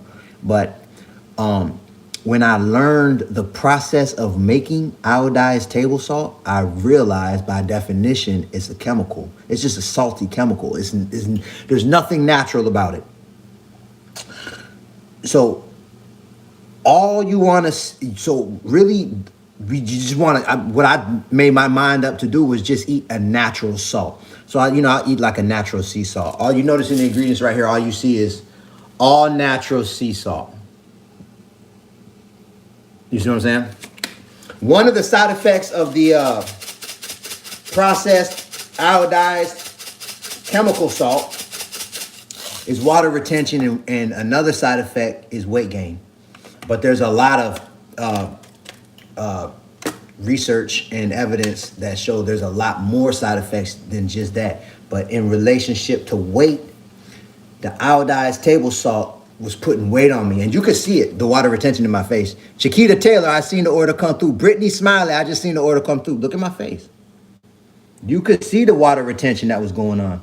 And I like my food to have flavor, so I was using a lot of that salt. So if you got to go to lose weight, just try to make that switch. Make the switch from, if you're eating iodized regular table salt, make the switch from that salt to a natural sea salt and see what happens. I like the way it tastes even better than the iodized salt. To be real. All right, this is about ready to go.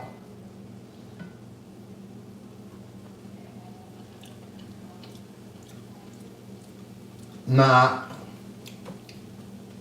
that ain't it. I don't think, you know what I think? You know what I think, y'all? I mean, it's all right, but I don't think it was ripe yet. It's like, it tastes like it ain't ripe. Like it's, like it needed to stay on that tree for probably about another month. It ain't horrible, but it ain't what I wanted. But I'm gonna still eat it. It's straight. So anyway, so here we go. I'm gonna crush this up in this mortar. So I got these herbs in here, and I got the sea salt, and I got some peppercorns. And what I'm doing now is I'm gonna make a garlic bread, but I'm making the garlic spread to put on the bread. Another switch that I made was getting off the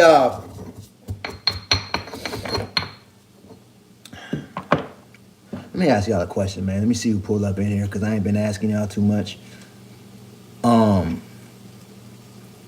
Who on here uses margarine? Like We used to use the Country Crock margarine. Tracy Bridges, I seen the order come through. Tracy is love. The Country Crock.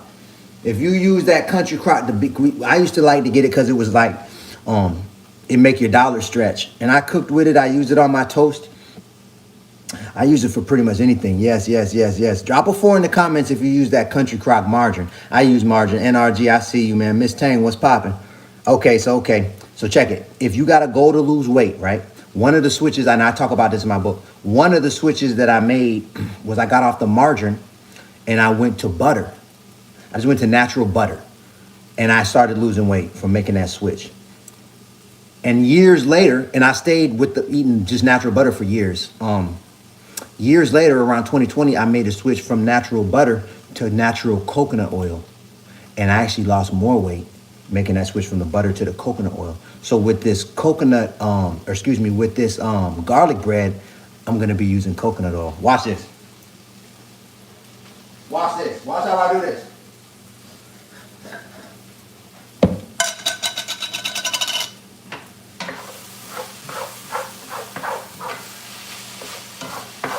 Hold on, y'all.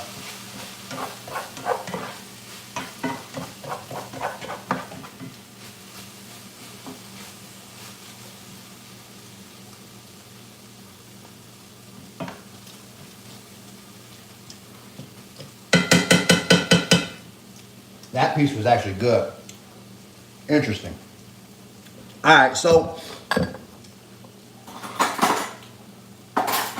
watch this. I'm gonna take some of this coconut oil. And now this is natural coconut oil. It isn't processed coconut oil.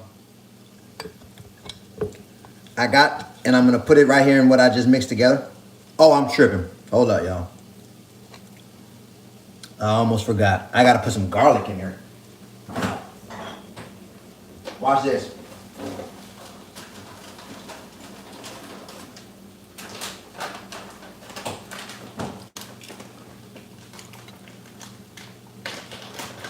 Wait, just got here, so I can use coconut oil in place of butter. I do for for example, like we got a recipe. I literally use coconut oil for everything that butter called for. We got a recipe in here. Our daughter Jacinda made a chocolate chip cookie recipe that she specialized and mastered. This is it. These chocolate chip cookies, by far, are my favorite chocolate chip cookies on planet Earth. And these things is fire. But she used coconut oil. And the flour that we use isn't enriched. We use a natural sea salt as opposed to that iodized table salt. And we use a natural raw organic sugar instead of the granulated processed sugar. So these chocolate chip cookies taste amazing. And it don't put the weight on me. I eat these chocolate chip cookies to this day. I was eating sweets like this my whole weight loss journey. This is why I say you don't have to stop eating the food you love to lose weight. There is a way to do it. And so, that's my lane. I like to help people lose weight in a way that ain't too hard. Because for me, let me ask y'all a question, man. Have y'all ever had the feeling like, okay, I got to do something about the way I'm eating. I got to eat healthy. But also in your mind, it's the battle of, I don't like the way healthy food tastes. Drop a 4 in the comment if you ever had that thought go through your head, like, I gotta eat something. I gotta eat some healthy food, but I want a burger. Like I don't really want that. I don't all that salad and I see you over there, Jabez, eating the banana palm heart and all that, but I see the 4s dropping. I'm telling you, that's the way I was, like. But it was a false belief inside my mind. I associated healthy food with not tasting good, not realizing the same foods that I like. It wasn't that, for example, pizza. It wasn't that pizza was putting the weight on me. The majority of the weight that was getting on me from pizza was because the dough was made with enriched flour. So it's processed. So that pizza, because of the flour, is a processed food. Even if you make it from scratch, If you using the enriched flour, this is where a lot of us are confused. We think processed food is only the food that's in the box. So if we make a pizza from scratch, we like, this is homemade from scratch. But if that flour is processed, we making processed food. If that makes sense, drop some nines. If that, what I just said, if that makes sense to you, drop some nines in the comments, man. I got some garlic right here. I see the nines dropping. Good, good. Again, information only valuable. Let me say it like this. Valuable information is only valuable when it's applied. So, you know, anybody that got to go to lose weight, as I'm dropping these little gems, it don't matter if you don't put them to practice and get on the scale and see, is it working? The only way this is why I like the weight loss space. And you know, I like this space a lot because you can gauge if I help you lose weight, right? It can be gauged. It's not like I'm doing work it's not like I'm saying, well, if you change the way you eat, your energy will go up, or you'll feel better, or you'll be more clear-minded. When I started eating the way that I explained in my book and what I'll be going over the rest of this life, all of those things happen for me. But it's hard to gauge that. You can gauge weight. All you gotta do is get on a scale. That's all you gotta do, man. Make these switches and get on the scale. If what I'm telling you is true, when you make the switches and you get on the scale, you'll start to see your weight going down. That's how you know. You'll be like, yeah, Jabez he was telling me the truth. All right, look, I'm dropping some coconut oil in here now.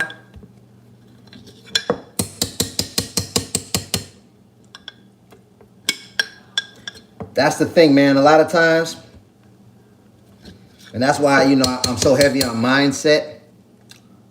A lot of times, having the mindset,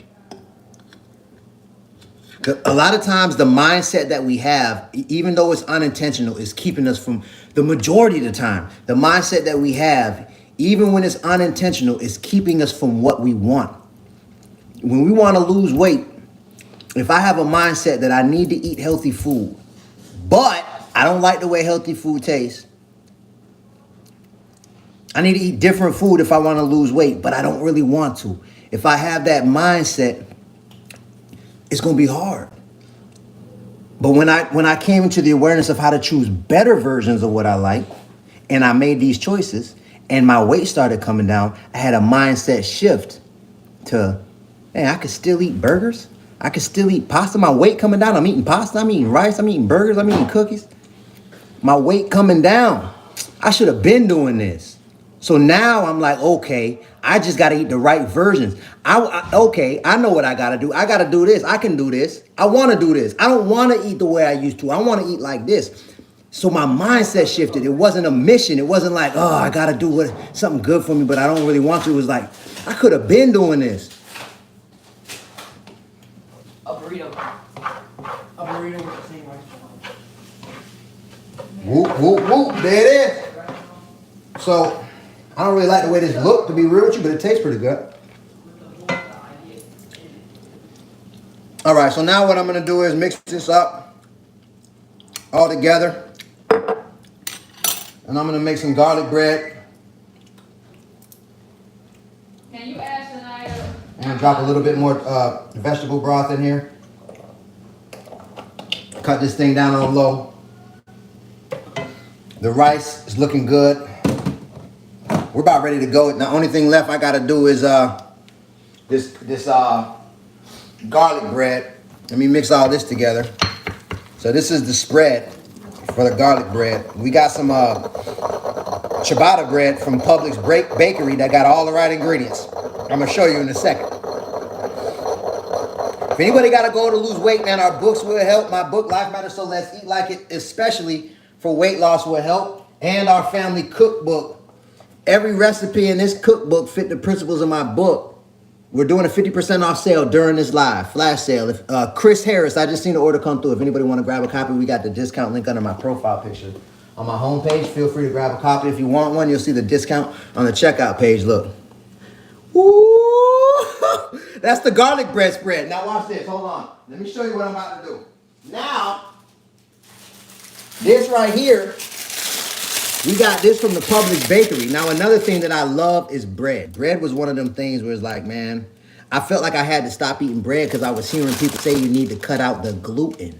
Drop a 4 in the comments if you ever heard someone say that. Like, if you're trying to lose weight, you need to stop eating the gluten. Drop a 4 if you ever heard that in the comments about the gluten. Yeah, nah, I'm just gonna eat this. This will be my dinner. I see the 4s dropping. I remember I never even heard gluten until probably about 2014 or something. Like, all of a sudden I started hearing gluten. At first when I heard gluten, I was like, what is gluten? I was like, glue? What is it, glue? But like, what is it like? They putting glue in the food or something? But it's basically like grains, like wheat and stuff like that, like bread and pasta and all of that. But with the bread, right? I love bread. What I learned about bread, the main thing that I learned was I was eating bread that was made with enriched flour. So I started looking for bread that was made with natural flour. And I started finding options. This is one of them. We live down here in Miami. This is Publix. So, you know, we got this from the bakery section of Publix. But you'll notice right here. And I'm about to start answering questions in a minute when I'm eating. So we almost to that part. You see right here in the ingredients, it say organic wheat flour. You'll see right here. Water, sourdough culture, organic wheat flour, water, organic whole wheat flour, sea salt, organic yeast. That's all that is in this bread. Now, when you compare that to other breads in the grocery store, you'll see for yourself. Start paying attention to the ingredients of the bread. So I like this type of bread to make garlic bread with because you can kind of cut it thick. So I'm going to do that. Hold on. I'm going to cut me a piece of garlic bread like this. I just want one piece.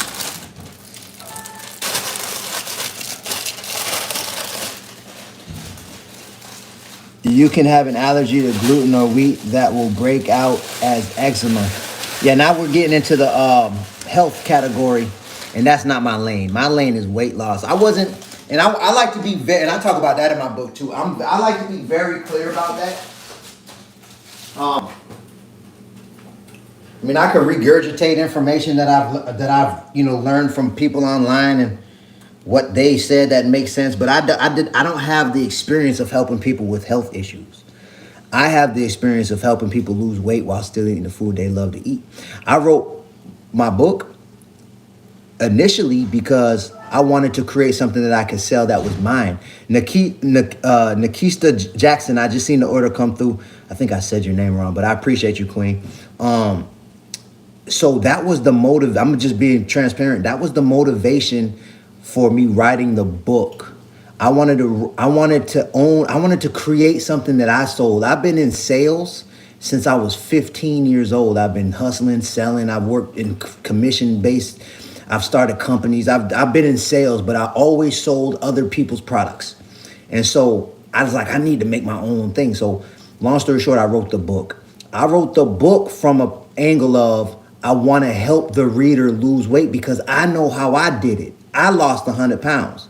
So I wrote the book very intentionally to explain and make it easy to understand what I did to go from being this to where I'm at now.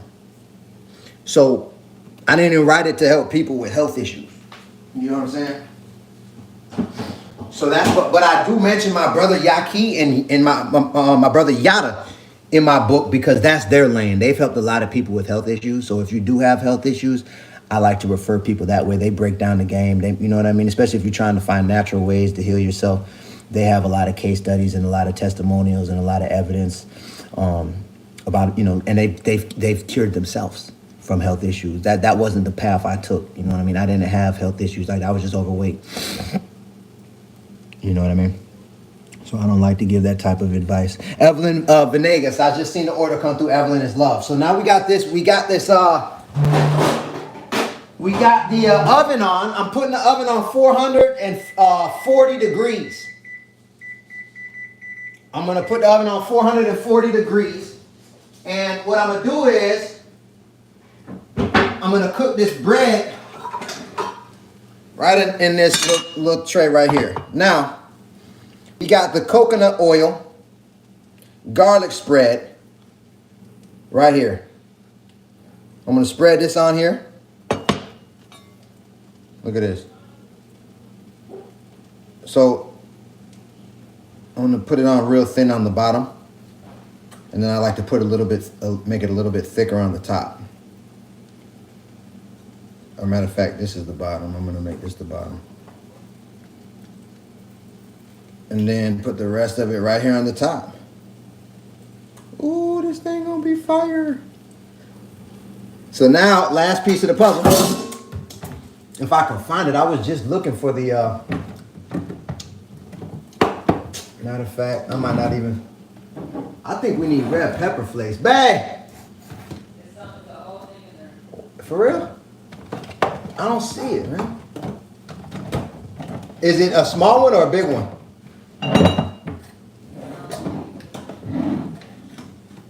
Oh, I see it. It's way back here in the cut. I got it. I'm gonna drop a little bit of this red pepper flakes on there. Just to take it up a notch. I like my food to have a little spice to it. Alright, bomb. So now we're dropping this in the oven. Let me cut the timer on, I'm gonna say about 10 minutes. I'm gonna go 9, I'm gonna go 8. I'm gonna go 7 and check in on them. And we're pretty much ready to go. Now, while I'm waiting on that, I want to make me a little Belimini drink. Watch how I do this. Let me clean up my space, man. Because I feel cluttered in here. I'm about to make, not a lemonade, I'm about to make a Belimini, I think it's called. Am I saying that right? Belimini? Balimbi. I think it's called a Balimbi. A Balimbi fruit. We got this, shout out my brother Willie. I just linked up with him from Fruit Retribution. It's his Instagram. His whole property is full of fruit trees, man. All type of tropical fruit trees. I was just over there yesterday. I'm gonna be dropping videos over the next few days. I got some good content over there. And he gave me these. Alfred Knowlton, I just seen the order come through. These are Balimbis. Look, I got a bunch of them. These came off the tree, right off the bark. The tree will bug you out. It's weird looking, like it's just a whole bunch of these things just growing off the like in the middle of the tree, like growing off the bark, like it's just full of these. And it tastes real sour. But I'm gonna make a drink out of this. Watch this. They taste like lemon, but better. It's actually in the star fruit family, and you can see the star pattern. If you from down here, you know about that star fruit. And it's real wet, just like star fruit. It's very, very similar. Watch this. I'm gonna squeeze this. Into this glass here. It's a bunch of seeds in here, and I'm gonna get a bunch of these seeds out, and I'm gonna grow a few of these. I'm gonna grow probably about 20 of these trees and give them away. I got a goal. I'm gonna keep a few for me, because I definitely need to have this at our next property when we move from over here. But I got a goal to bring over 1 million fruit trees to America. You know what I mean? We've been so, I've realized I've been so programmed to feel like food, like I just associate food with money, not realizing everything is free, man. So that's why I'm giving out the fruit trees I do. We go through, I put up posts and I tell people to email us at brilliantmindedllc@gmail.com. And we go through them emails, me and my wife, and we pick out winners. And we pull up to people's houses down here in Miami and South Florida. And we'll pull up to your house if we pick you as a winner. And we dropped these fruit trees in the ground together. I got a whole bunch of fruit trees in the back. I got about 20 fruit trees in my backyard right now. And we give them out. But this is a new fruit to me right here, this balimbi. But it got a lot of benefits. And one of the benefits of this fruit is weight loss. It aids in weight loss. So I thought that was super lit when I found that out. So what I'm doing, I'm squeezing this juice out of here. And I'm going to make a balimbi juice.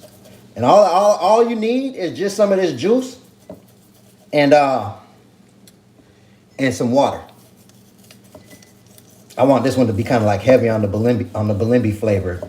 I want it to be sweet and sour. So watch. Now what I'm going to do is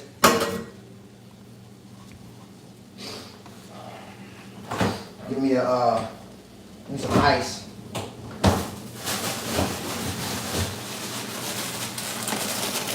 You good? Okay. That's the juice from out of the balimbi right there. What's that? You're not cooking with it? Nah, because I didn't feel like cleaning them. To be honest, I probably won't even clean those. I don't feel like doing nothing else after this. I'll probably do that next time I get one of these. And I feel like I got to let it cook longer. I'll be back. Alright. I mean, not cook longer. I feel like I got to let it grow longer. Alright, now, watch this. I'm going to do some, matter of fact, let me get me one of these spring waters out of here.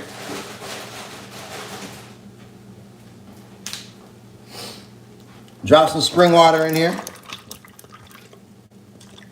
And I'm going to use some agave as a sweetener. Alright. Drop some agave in there. Now, I get me a top.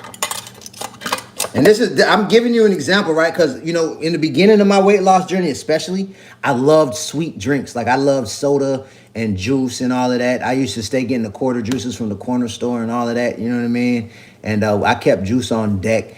And when I started, the main juice that I transferred over to was lemonade. I love lemonade. So I got off because most of the juices in the store use processed granulated sugar as a sweetening agent. Even the natural juices that don't have a lot of like preservatives and chemicals in there, flavor enhancers and stuff like that. Most of them, it make it hard to lose the weight. So if you can make you a natural juice, find you something like some lemonade with some agave water, shake it up. Toshanika, I just seen the order come through, Queen is Love. And just make you like a gallon at a time and keep it on deck. It'll help you. And this way, when you got that sweet tooth, Nicola Williams, I just seen the order come through as love. When you got that sweet tooth, this way you'll be able to, satisfy your craving. At the same time, your weight will be coming down. You know what I mean? I'm shaking this thing up. Ooh, this is not lemonade. This is balimbinade. This is the, I just made that up too. I don't even know if that's what it's really called, but it's called a balimbi fruit, I think. This is my first time having an experience with this fruit was yesterday. You see, I cut it. It's in the star fruit family. So we juiced it. We got the juice out of it. Let me taste this thing. Look at that. Ooh, that thing frothy on the top.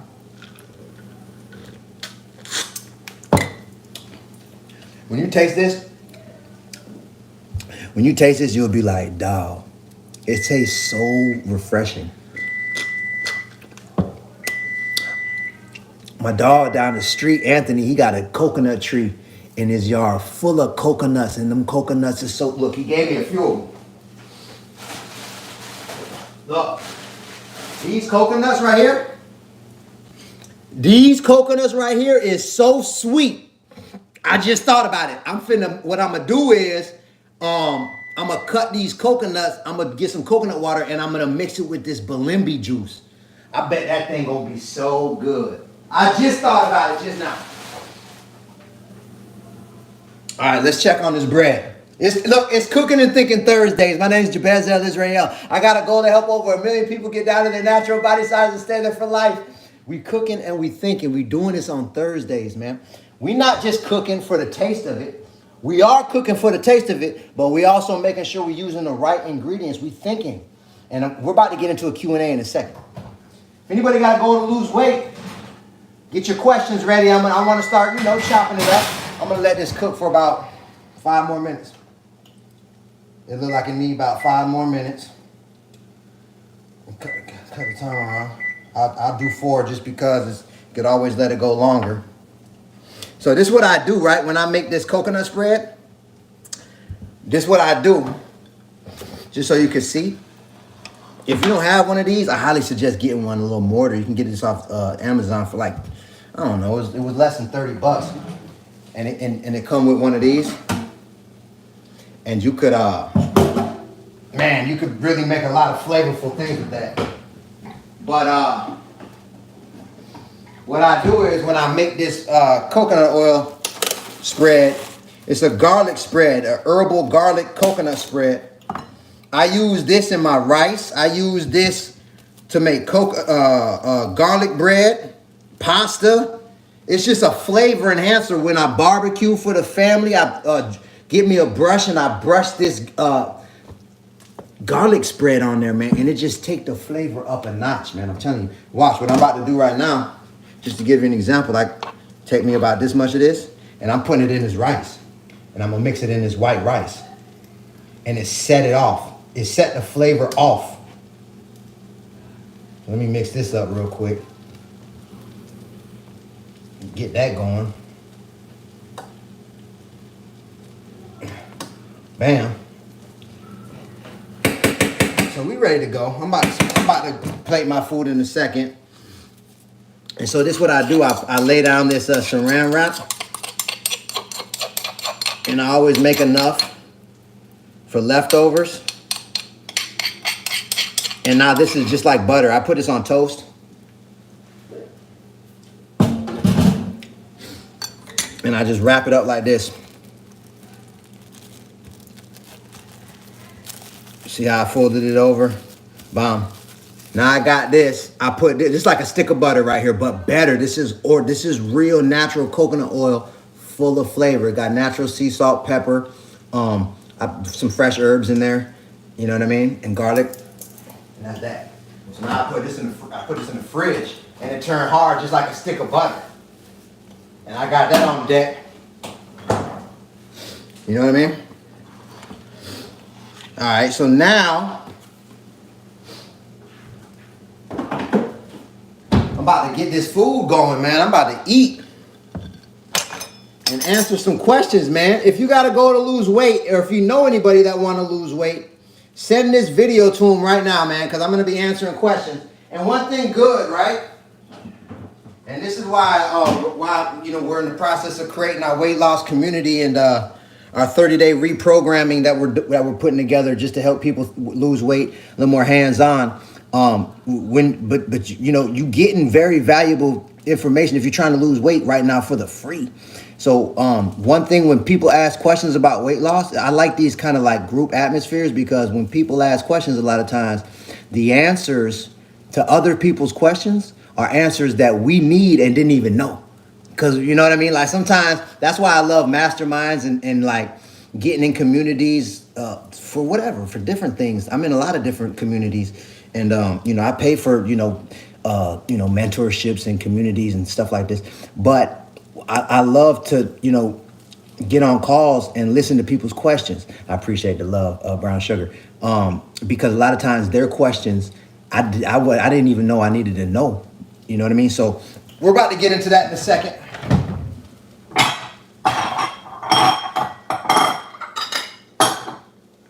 Got me a bowl. Let me get some of this white jasmine rice, all natural. Put a little bit of this jasmine rice down. Actually, a nice amount. I'm hungry. I ain't eat today yet. And then I'm gonna scoop up.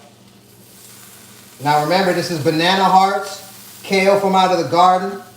We got carrots that I sliced up in here. And I'm gonna put this right on top of this rice. And that's that. I'm gonna be honest with you.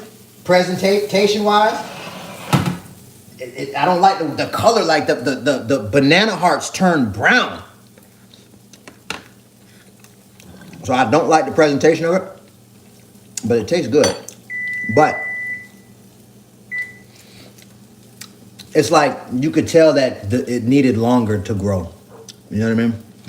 It kind of got a funny taste to it. But it's not bad, but I definitely got to go at it again. I need to do a banana heart again. This was my first shot. I feel like the banana heart wasn't all the way grown. I just got it from off the tree yesterday. I probably should have waited about another month. But now I know next time. You know what I mean?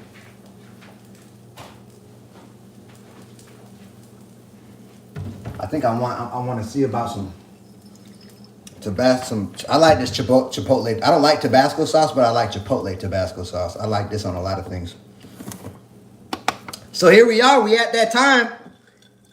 It's that part of the Cooking and Thinking Thursdays where I want to do a Q&A, y'all. So anybody that got any questions about weight loss, feel free to drop them. You know, like I say, I got a goal to help over 1 million people get down to their natural body size and stay there for life. That's why I wrote my book, Life Matters, So Let's Eat Like It. I break down the principles of how I lost 100 pounds still eating the foods that I like to eat. This was me in 2014. We've helped thousands of people lose weight. We're doing a 50% off sale on my book and our family cookbook. All the recipes in our cookbook fit the principles of my book. If you want to grab a copy, feel free. We got the discount link underneath my profile picture, and you'll see the discount on the checkout page. All I'm going to say, I'm proud of the growth. I appreciate that. Number one, that's love. We've been working, man, you know. We've been working and been consistent, and we're just going to keep going. All praise is due to the creator of all things. D'Angelo, I just seen the order come through. D is love. Does okra water help with weight loss? Okay, so that's a great question. Here's the thing, right?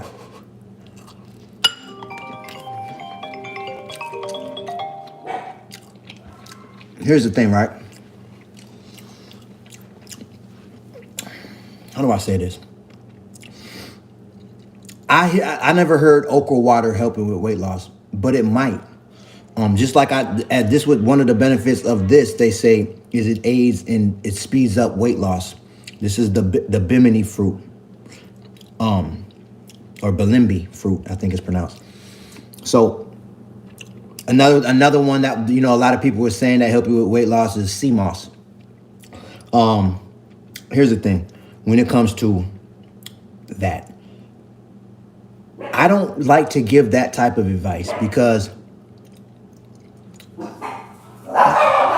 All right, y'all. All right.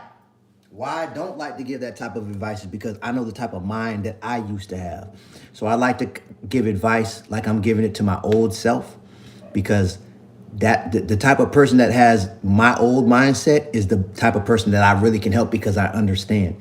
The way that I used to think is, let me look for things that I could take that'll help me lose weight, as opposed to let me look for things that I need to change. That's how I should have been thinking. I should have been looking to see what's the root of the problem.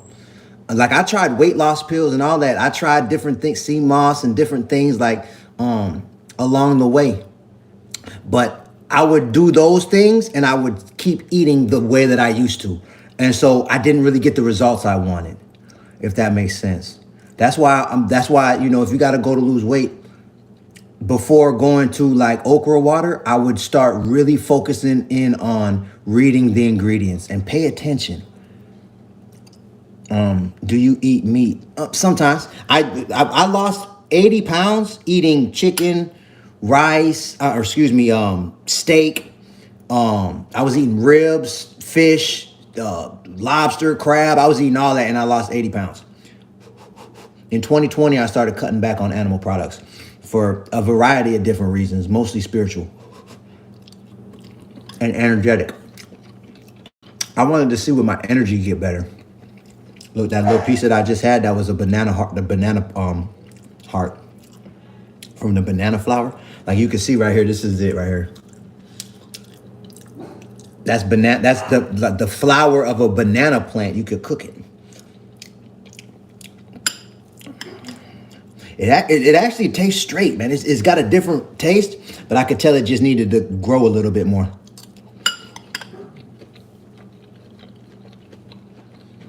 It reminds me of artichokes. To be real, it reminds me of artichokes. But yeah, Walter Gator. I just seen the order come through. Walter's Love. I like to make note of that when it comes to the meat because in 2014, when this was me, I'm gonna be real with y'all. Not only did I not want to stop eating chicken and steak and ribs and all of that, but I felt like it was part of a balanced diet. So this go back, I was talking earlier on the live about mindset, and that's chapter 3 of my book, and it's so important because I had a mindset that I thought that I knew that I needed to get my protein from animals, and that eating animal flesh is a part of a balanced diet. People used to tell me, oh, I'm turning vegetarian, and I used to feel like they was tripping. I thought they was tripping. People be like, yeah. People be like, yeah, man, I don't eat like I might be whipping up some ribs or something. I might be on the grill and I'll be like, what you want, man? And they'll be like, no, I'm good. I don't eat meat no more. I'm going vegetarian. I'll be like, you'll be back. I thought they was tripping. I thought they was gonna get real skinny and get real weak and get sick. So that was where I was at in my mind. And so that's why I don't like to, now I don't believe the same way. Now from experience, I notice, because I barely eat animal flesh at this point. If I want it, I will. But I barely do. In 2020, I cut back. And I actually, if I do eat animal flesh, it got to fit the dietary guidelines laid out in the book of Leviticus in the Bible. It actually has dietary laws. And I talk about it briefly in my book. But, oh, someone just texted me they stay in Homestead. They got a banana tree. I got to check that out when I get out this live. I might be able to try it again ASAP. All praises. But, what was I saying? Oh, so that's why I don't really like to give people advice because where I'm at now mentally, I don't think we're supposed to be eating animals like that. But in 2014, you couldn't tell me that. You could not tell me that. So this is why I know there's a lot of people that think now the way I used to think. So I don't want to be that guy like, bro, you got to stop eating chicken. You got to stop eating steak. And you just got to eat fruits and vegetables all day. Really, you're just supposed to be. I don't want to be that guy. John Trail Wade, I just seen the order come through his love because I think that a lot of people that I could help lose weight, I won't be able to help if I tell them they need to stop eating meat. And also, it's also true that I lost 80 pounds still eating meat. I talk about it in the book. And that's just being real. I lost 80 pounds. Of the 100 pounds I was overweight, I lost 80 pounds still eating chicken, steak, and all that. So the meat wasn't the biggest issue for me as far as weight was concerned. It was way more so the processed foods and getting aware of how to choose better when it came to all the other foods I was eating. We are fruitarians. I believe that could be true. But I don't know, man. It's shout out Yaki, Yaki on the fruitarian knowledge. And I respect him. And I'm looking forward to meeting him. And that, and he believed that we're supposed to be eating mostly fruits. And but then you got my other brother Yada. I just connected with him. He invited me out there to Africa. Shout out Yada. And he believes it's, mostly vegetables, you know what I mean? And then fruit, both of them have helped a lot of people beat diseases. Yada helped his mom beat cancer, you know what I mean? And so what the point I'm trying to make is when it comes to that, I don't know, man. There's so much information online saying this and that and this and that. What I like to do is I like to pay attention. I like to use logic against what I'm hearing. I like to do some research, and then I like to apply what I learned to see how I feel. You know what I mean? I noticed when I started cutting back on meat, right? The weight started coming down. Also, I noticed my energy went down at first. And I'm glad through my studies I heard, I believe it was a Rasta was talking about it. How when you cutting out animal flesh, cooked animal flesh out of your diet, you go through withdrawals. And so you go through a period of low energy. But if you stick it out, you'll come out the other end and your energy will skyrocket. So I was like, huh. I was like, I wonder. So when my energy was going, and he was saying, this is why a lot of people, when they stop eating meat, their energy go low, and they feel like they need the meat because they've heard like, oh, you it's a lack of protein in your diet. You got to eat some protein. Y'all be quiet, man. I'll be like, oh, it's a lack of protein. You need more protein. And so they'll go back to the meat and they feel better. But there's a school of thought that think that they just didn't make it through the withdrawals yet. What about chicken and salmon? Same thing. You know what I mean? As far as weight loss, it wasn't the big factor. It wasn't the big factor for me. More so the processed foods. More so, especially, I like to give everybody a starting point of the enriched grains. Get off the enriched rice, the enriched flour, and everything that enriched flour can make, and exchange it for the natural rice, the natural flours. Good news, I was still eating rice. Pasta is another thing made with wheat flour. Most of the time it's enriched, but you can find pasta that's made with natural flour. Look, let me give you an example. Let me show you. Dang, I wish I had a bad one. Do I got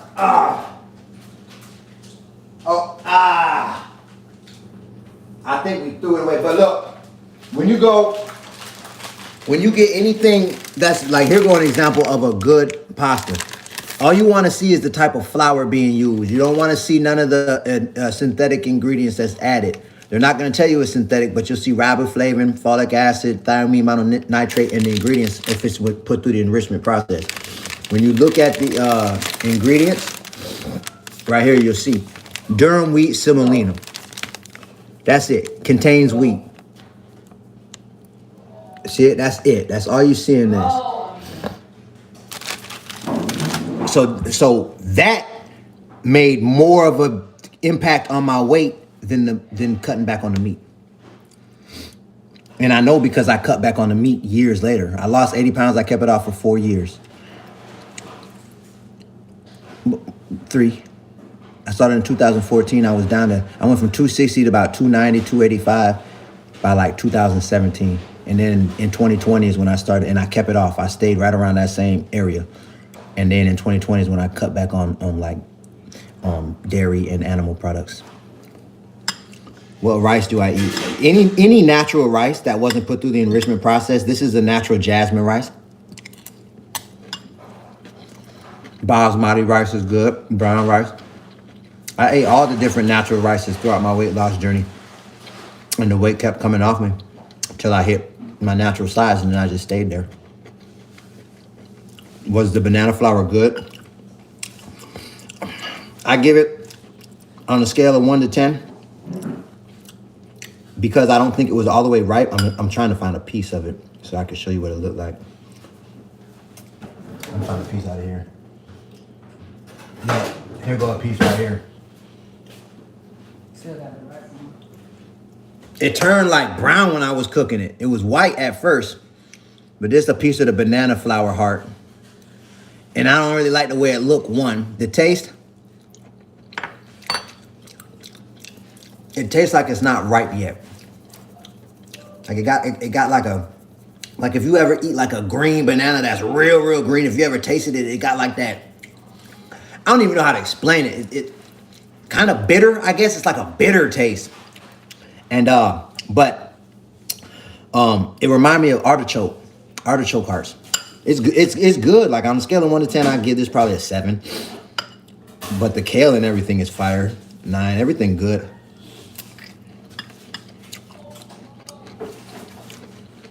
If anybody got any questions about weight loss, if I missed anything, How do I feel about dairy? That's a good question.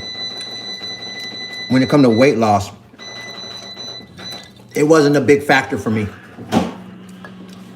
So if you like dairy, that's good news. But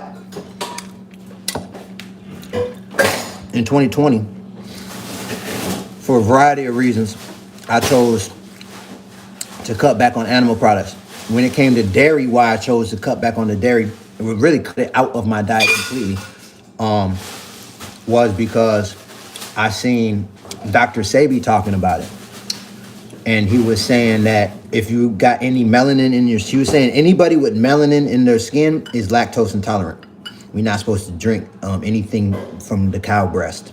Like it's like, that's just not, we're not supposed to drink it. You're like, that's for baby cows, it's not for people. So I was like, my whole life I loved dairy. I loved milk, chocolate milk when I was a kid. I used to drink milk. I used to be running around playing outside and I would come in, I would rather drink milk than water. I loved cheese and all that, especially pizza. But he was saying one of the ways you'll know is if you wake up and there's mucus in your chest and in your throat area. If you wake up with that almost every day, he was like, and if you're drinking dairy, that's why. Or if you eating dairy, that's why. If you got melanin in your skin, that's why. And I had that issue my whole life, and I always thought it was the air conditioner. Because I slept with a fan. I like to sleep with a fan too. And I figured it was that. And I would wake up and I would pull up the cold and spit it out and I'd be straight. But it was always cold, like. And so I was like, let me give it a shot. I was like, I've been eating dairy my whole life. Let me go 90 days with no dairy and see where I'm at. And probably about a month in, 5 weeks in, no more than 6. It was like, I remember one day I woke up and it hit me. I was like, dang, I don't got no mucus in my throat. And I was like, dang. And then I had to think, and I was like, it's been about a week. So I kept going for the rest of the 90 days, and I didn't experience, I wasn't waking up with the cold in my chest anymore. And I was like, it was the dairy. So ever since then, I'd stopped.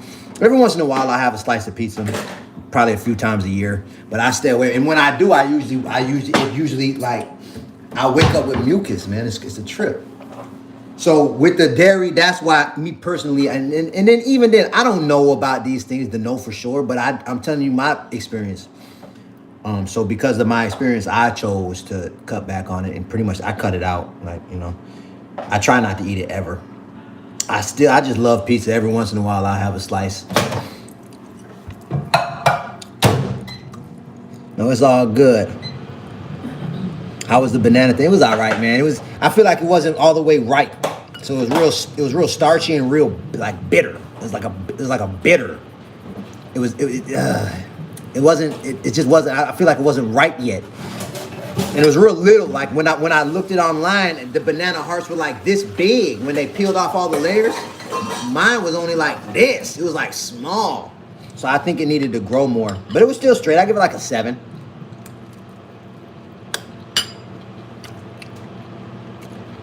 Yeah, that pizza I can't do now when I'm vegan. I'm gonna go live here in one of these Cooking and Thinking Thursdays coming up soon. And I'm gonna show you a veggie pizza that I do no cheese that will blow your mind. You know what I mean? Pizza don't even really need cheese on it. They really don't. I'm telling you, I'll show you.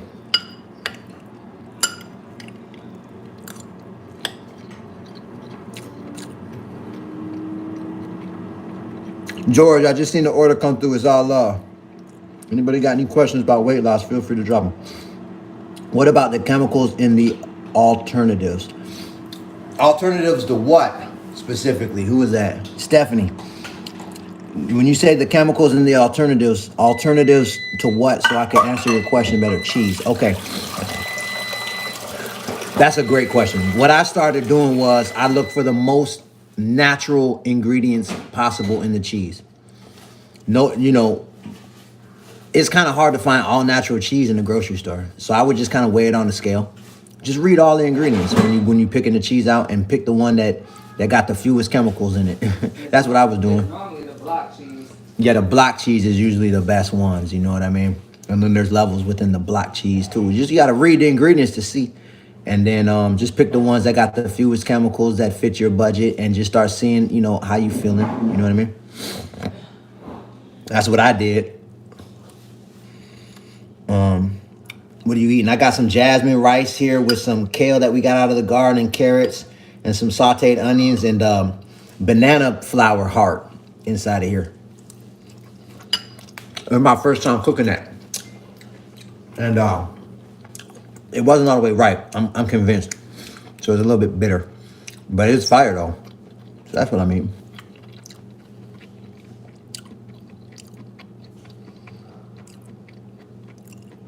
What are your lots, Rep? So I grew my hair just because, like, when I grew my hair, every time I cut it, Steven Beard, I just seen the order come through, Steven is love. Every time I cut it, I didn't like it. I always hated the way I felt after I cut my hair. I used to braid it to the back when I growing up as a kid, like, cause ever since I seen Allen Iverson doing it, I wanted to do it, and so I just started braiding my hair to the back. And then I moved to Miami when I was 16, and that, a lot of my homeboys had, their hair was locked, and so I just wanted to do it. It wasn't like a spiritual thing or anything like that. I just wanted to. But along the way, I came in information how our hair is an extension of our nervous system. And I really genuinely, like, every time I cut my hair, I literally felt weird. Like, it made me feel like something was off. Every single time I regretted it. There's a story in the Bible about Samson. When they cut his hair, he lost his strength. I think there's something about that. I feel like my hair is antennas. I be sensing things before they happen a lot of times. And I could look at someone and I feel like I know what they're thinking. And a lot of times I'd be right. I think our hair got something to do with that. But it's just a theory. Any questions about weight loss, feel free to drop them in the comments, man. Like I say, I got a goal to help over 1 million people get down to their natural body size and stay there for life. This is Balimbi juice. This is a Balimbi fruit. I got this, I fresh squeezed Balimbi juice. We use agave as a sweetener. This tastes better than lemonade. Shout out Willie at Fruit Retribution. Right down here, kind of by FIU, man. His whole property is full of fruit trees. And he gave me and my wife a tour. We just did some content yesterday. I posted it. You can see how the tree look. It's a trip. Where can you find that kind of fruit? Google, I like to start with Google. And then I like to follow. When I see people, because I live in like southern Miami. So like down here, it's like a lot of tropical fruits. So when I see people and I notice palm trees in the background and it look like, I don't see no hills, I'm like, yeah, that's South Florida. I could tell. I could see the way houses look. I know it's down here. And if they got content about fruits, I follow them. Or I subscribe to their YouTube channel. And so like, how the algorithm will start just showing you more and more and more over time. And then I Google search. So now it's like I can't turn my head without finding information about fruits and where to get them. So that's a good way to start. But you can Google search specifically what type of fruits near me, and just start hitting people up, seeing what's what. You know what I mean?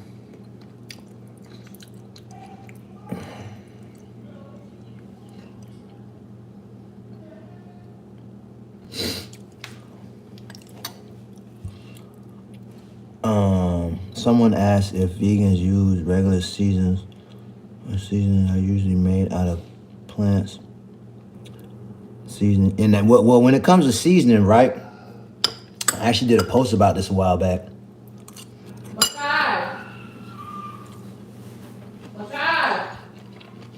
Come eat before it get cold. If you look in our cabinet, like, I just start pulling stuff out. That's just garlic powder. Tarragon right here. Cayenne pepper. Like we get black pepper. We get the powders separate. So all it is just the natural powder, and then we'll mix our seasons together. Like this is a French blend of herbs. All that's in this when you read the ingredients is savory, thyme, basil, lavender, and fennel. And I could go on and on. Smoked paprika, you know what I mean? Red pepper flakes. So, like when you get the pre-made seasons all mixed together, a lot of times they'll have silicon dioxide, and the salt will be iodized, chemical salt, and a lot of these pre-made seasons literally have chemicals as part of the ingredients, and you know, a lot of times side effects is like water retention, and it lead to like bloating and make it hard to lose weight, man. So, you know, when it comes to season, this was me. We used to get like the complete season and Lowry's and all that. I was using all that. And over the years, it just led to, you could see the inflammation in my face. And when I cut it out, it you know, gradually went away.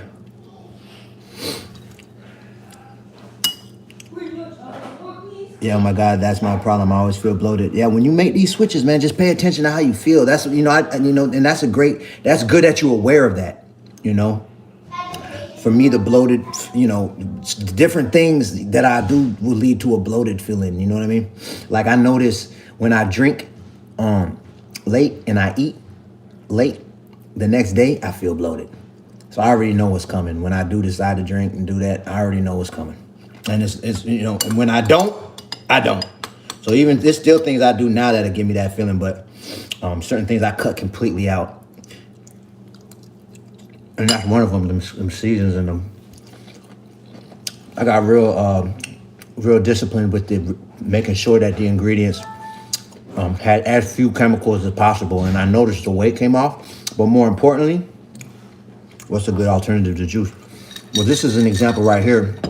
You can make lemonade, for example. This is a lemon, right? You can take this lemon and you can get you some,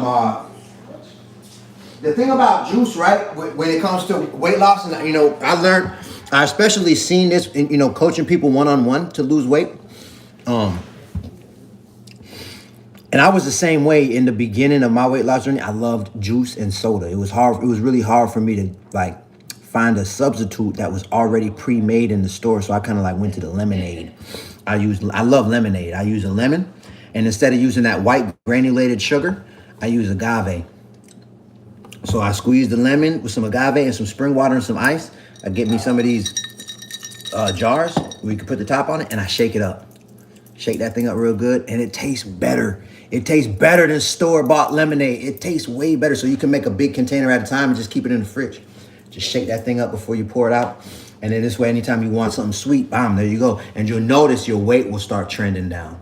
Compared to when you get in the store-bought juices, 9 out of 10 times, the sweetening agent in the store-bought juice is going to be that granulated white sugar, man. And that's that and high fructose corn syrup, you could Google it, are the top 2 leading causes of obesity in America.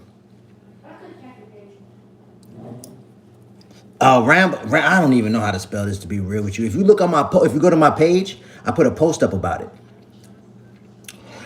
I don't know if this is TikTok. I don't think I put it up on TikTok, but if you go to my Instagram, you'll see the post I just put up about it. And I spelled it in there, spell it right. I don't know off the top. I just found out about this plant just, you know, recently. But it's real sour taste. It's like warheads. But there's a lot of benefits. I actually put the benefits. I looked up the benefits on ChatGPT. And I listed the benefits in the description of the post.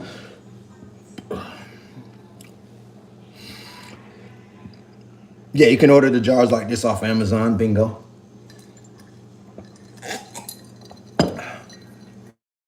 Any questions? Sugar cane. You seen that post I did? That's the post that made my YouTube take off. The sugar cane post. I think I got like 20 million views. It was crazy. It was an old post. I've been posted that on TikTok and Instagram. I've been posted that, and it didn't do that. They did good. I think they got like 100,000 views or something. I posted that thing on YouTube Shorts, and it went viral. And I got like almost 500,000 subscribers on YouTube. Quick, like all this happened within the last 6 months on YouTube. I blew up faster on YouTube than any platform because of the shorts. And that post right there in particular, a lot of people started following me behind that sugarcane post. I seen a buddy on the side of the street selling sugarcane. Me and my wife pulled up on him. I was like, babe, record this real quick.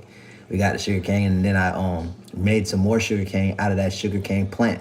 The big sugar cane. He gave me like 3 of them, big whole sugar canes for $5 each.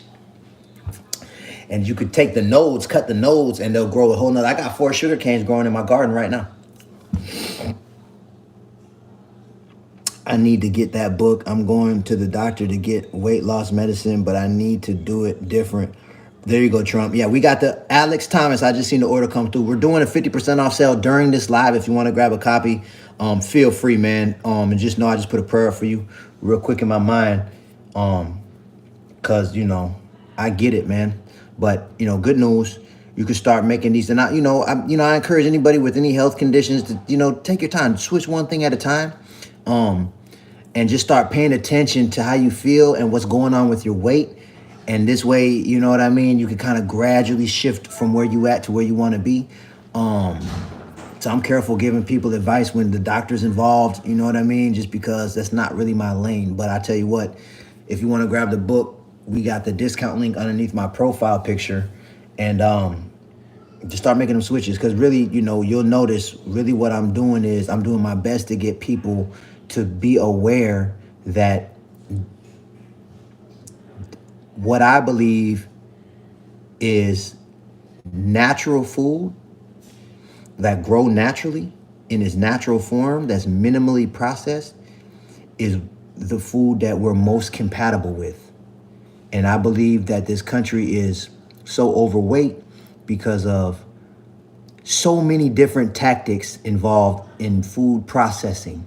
And a lot of us just aren't aware of what's going on. So that's why I'm always saying read the ingredients. And I want to get people more aware. Sister T, I appreciate that, Queen. I just want to help to kind of guide people awareness towards choosing more natural foods, man.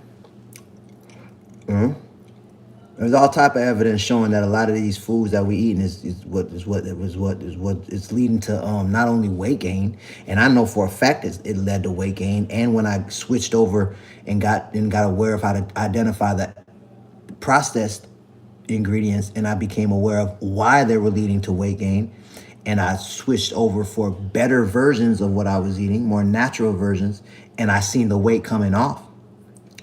That showed me right there what it was. And I say this a lot, man. And if anybody that got to go to lose weight right now, I think this is going to help you. When I first started trying to lose weight, like probably 2011. And I kind of was like but I was trending up. I lose some, gain it back, lose some, gain it back, plus some, lose some, gain it back. So for a period of probably 5 years, I gained 100 pounds. Why I wanted to, in 2014 is when I got on the path of my weight trending down and it didn't go back up. The first thing I stopped was fast food. But what my desire for losing weight, and this is deep, just go back into mindset, which I think is the key to all of this. If you do got to go to lose weight. My goal is to help people get down to their natural body size and stay there for life. So this isn't no diet talk. This is just a lifestyle change. I know I'll never get overweight again. So why I wanted to lose weight is because I wanted to look different. Maxine Gray, I just seen the order come through. Maxine is love. I break these principles down in my book. Anybody want to grab a copy of Life Matters, So Let's Eat Like It, or our family cookbook? We're doing a 50% off sale. During this live, it's a flash sale. I got the discount link under my profile picture. You'll see the discount on the checkout page. I wanted to lose the weight because I wanted to look better. That was my whole ambition. Like just being real with myself. Like I just didn't like the way I looked. So as I became aware of different things that I was eating that was leading to the weight gain, I made the switches because I wanted to look better. Cody Riley, I just seen the order come through. Cody is love. But check it out though.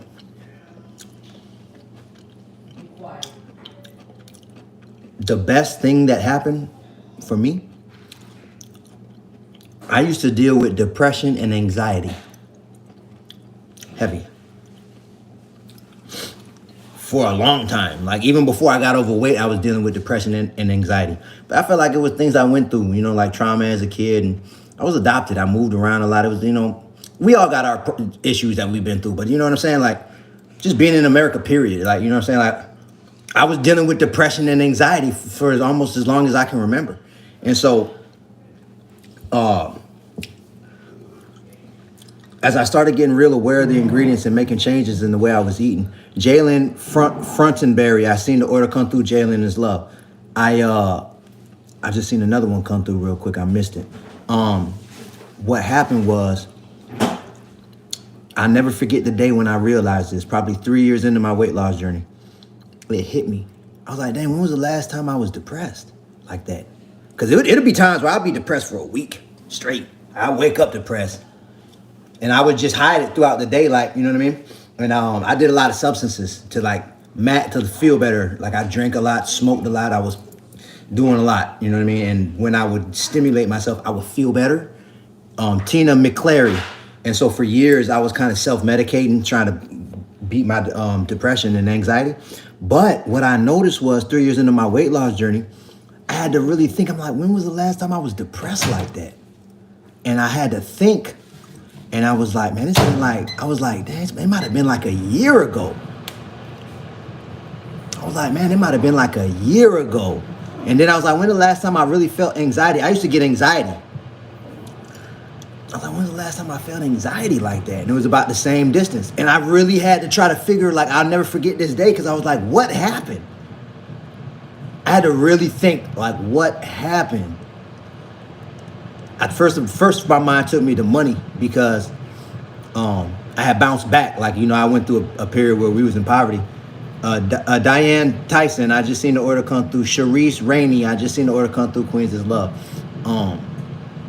When this was me in 2014, we went through a period of being in poverty. And I've been through periods of poverty, throughout my life. But I bounced back, you feel me? And then so I was more comfortable. We had moved out the projects, and so my mind took me to feeling like, oh, it's probably because we're not broke like that. But then I was like, nah, but that ain't it, because even when I was getting money, because it was a couple years where I made over 100,000, and I was still dealing with that depression and anxiety even when I had the money. So I was like, nah, it ain't the money. And then it hit me. I'm like, man, it's the food.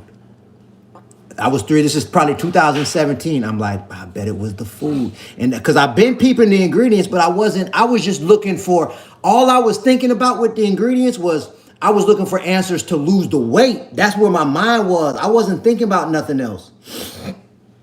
So I was doing weight loss research and our potential side effects, weight gains. I was doing these type of searches, and I was just looking for weight information. And so that's when I doubled back. Stephanie Dobbs, I just seen the order come through as love. That's what made me double back and start to look into the side effects of the ingredients that are psychological. Travis Evans, I just seen the order come through. Travis is love, and it blew my mind. How many of these ingredients are linked to ADHD, depression, anxiety, suicidal thoughts? When you go to looking into it, it's crazy.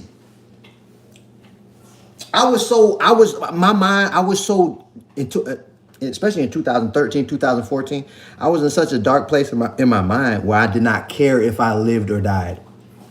I'm being real. I remember when it hit me. I was like, man, I was like, if I die, I don't even care, man. Like it'd be easier than this. I had kids. No, me and my wife had kids, 4 kids at the time. I didn't even care. I was like, if I die, I don't even. And I really meant it. Like and I remember it scared me a little bit. But it wasn't death that scared me. It was like, how can I not even care? I got kids. That's what scared me. And I remember I was bugging out over it, but I really felt like that. And so that's scary. So when I started changing the way, this is the point. This is why I'm so passionate about helping people lose weight, because I know what come behind it. Letitia White, I just seen the order come through. Is love. I know what come behind the weight loss. If I would have known, my depression would have went away and my anxiety would have went away, and I would be more clear-minded, more creative, just more happy, more energetic. I'm 41, I feel better than I did when I was 27. I could have been feeling, if I could have been feeling like this. I just didn't know. I was just eating food that over my whole life, I was eating the wrong type of food every day. That's why I believe, that's why I know in my spirit, Tupac had peeped it.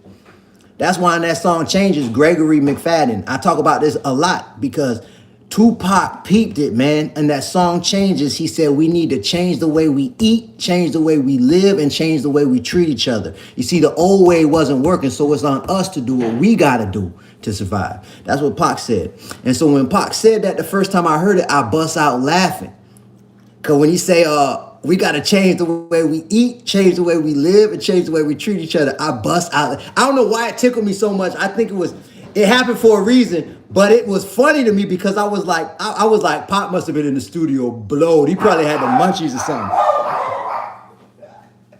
I was like, Pop probably had the munchies or something. I'm like, what did you talk about? Change the way we eat. I get change the way we live and change the way we treat each other. And I'm listening to the whole song like, what are you talking about?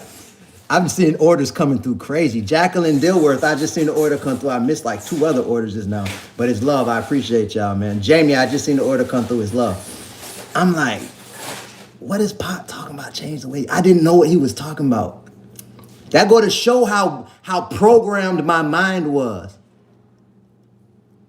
That's how programmed my mind was. I thought Pop was tripping. Denise Frazier, I just seen the order come through his love. I thought he was just zooted in the studio like with the munchies. I bust out laughing. I'm like, Pac, shout out, man. Change the way we eat.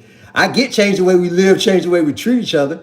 I did not even see what he was talking about, but he knew. That's why I'm so passionate about helping people lose weight. Marie, I just seen the order come through. It's love. And that's another thing, like, and that's why I promote it the way I do. It's all about weight loss. Because I feel like if I was like, I can help your mind get more clear and help your energy, I don't know if people would bite it like that. A lot of people just want to look better because we're so programmed to want to look good. But it's more important to have good energy, man. To have a clear mind, to not have to battle depression and all of that, man. A lot of these ingredients in the foods that we consume in every single day, over time, it accumulates, and it's a psychological effect that we got to deal with day in and day out, man.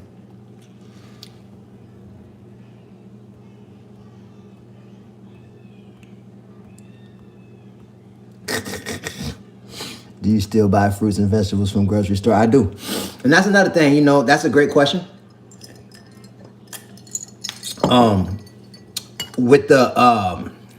Here's the thing. When I first started, I'm careful about the way that I speak on fruits and vegetables and having everything to be organic and non-GMO and all of this, because I know it's not that easy to find all natural food, period, anymore. For real. So there's a lot of people online giving that type of advice, and I get it, and it's not bad advice. But when this was me, we was living in the projects. All that going to Whole Foods and finding all organic and all that. Here's what I believe, that any fruits and vegetables, even the GMO and all of that that's in the grocery store, is a better option than most of this processed food. So Jesus, I just seen the order come through. Jesus is love. Devontae Graves, I just seen the order come through his love. What? I just got a new request. Jabez __ best. Can you report them? Oh, they got shut up. All these fake pages. It's crazy. People be cloning my page and then be trying to, they sliding in people's DMs trying to sell them stuff. That identity thievery is it. Like, I get it when people don't got money, like, you'll be tempted to do things like this. But it's bad. But anyways, yeah, so. And it's funny because a lot of times I hear people be like, if the watermelon don't got no seeds, I ain't eating it. Drop a 4 in the comment if you ever heard someone say that. If the watermelon don't got no seeds, I ain't eating it. Drop a 4 in the comment if you ever heard someone say that. Let me see something, man. I've heard people say that. Drop a 4 if you ever heard. Okay, okay, I see y'all. April, what's good, man? D-Lo, what's good? I ain't eating no watermelons with no seeds. Like, if the fruit don't got no seeds, I don't want it. Right? So check it though. I have people in my life personally that I've heard say that. And then I turn around, and next thing I know, they eating Wendy's.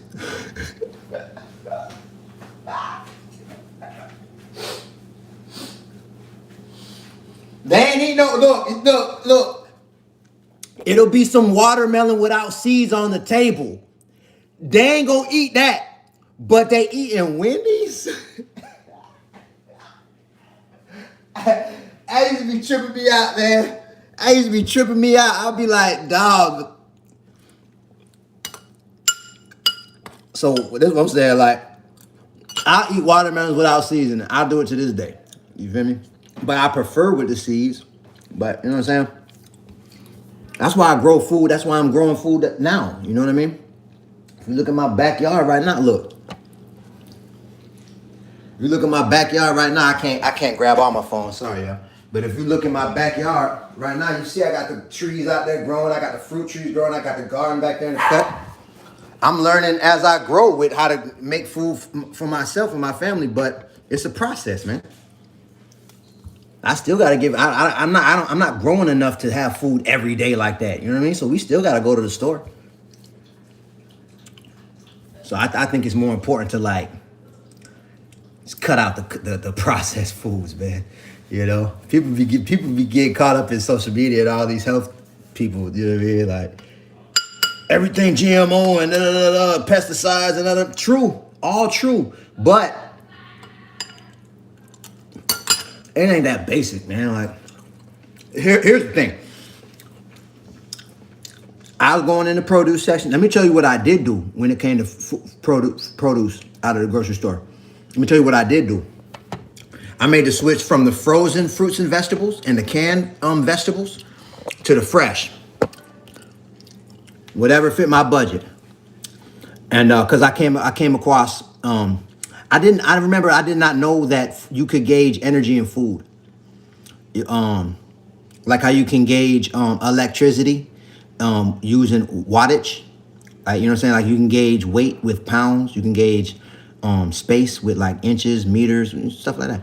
You can gauge energy using angstroms of measurement. Angstroms. So food can have angstroms of energy or none. A lot of processed food options literally have 0 angstroms of energy. It's just a flat line, no energy in the food. So canned vegetables and frozen vegetables, they have little to no angstroms of energy.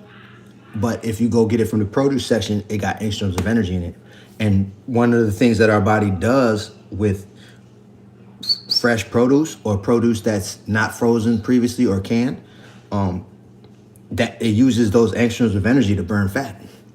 So I came across that awareness along the way, and I made my mind up to stop eating canned vegetables and frozen vegetables and fruit and just do the fresh from out of the produce section. And I noticed weight started coming off me a little faster, for what it's worth. I should talk about that in my book too.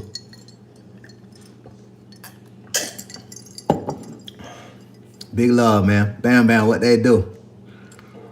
I got a homeboy Bam Bam out of South Miami. Bam Bam was shout out, man. Bam Bam and Hello. They were shot out. Arlene Allen. I ain't seen them boys in years, man. But they wasn't the ones to play with, I promise you that. Bam Bam and Hello. Them boys was wild.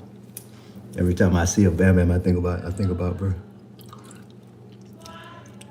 Adrian Hampton, I just seen the order come through as love. What about naturally fermented veggies? I think it's great. You know what I mean? I'm with that. You know, it's not processed. You know what I mean? That's like an example. That is a process, but it's not like a chemical process with added ingredients and enhancers and all of that. You know, it's like an old school process, man. I eat them type of situations, use them type of situations, and during my weight loss journey, my weight kept trending down. You know what I mean? The old ways I feel was the way, like how it used to be back in like before all this processed food came out, probably in the 20s and 30s and 40s. Everybody, when everybody had a garden and the fruits and vegetables they didn't use, people was jarring it up and fermenting it and to make it last through the winter and all that. Those are the ways, man. We got to get back to those ways. What's the book called? So it's called Life Matters, So Let's Eat Like It. And this is our family cookbook, Life Matters, So Let's Eat Like It, the family cookbook. I wrote this book to explain the principles I'm going over now, to explain how I lost 100 pounds, still eating the foods that I like to eat. I was eating chicken, rice, pasta, bread, cookies, cakes, fish. I had to learn how to choose the right versions. So I break down the principles. I make it real easy to understand how anybody can get on the path and start losing the weight with that book. Then we wrote our family cookbook to fit, to show recipe examples that fit the principles of the book. And there's 62 recipes in this book. Every recipe of this book is fire.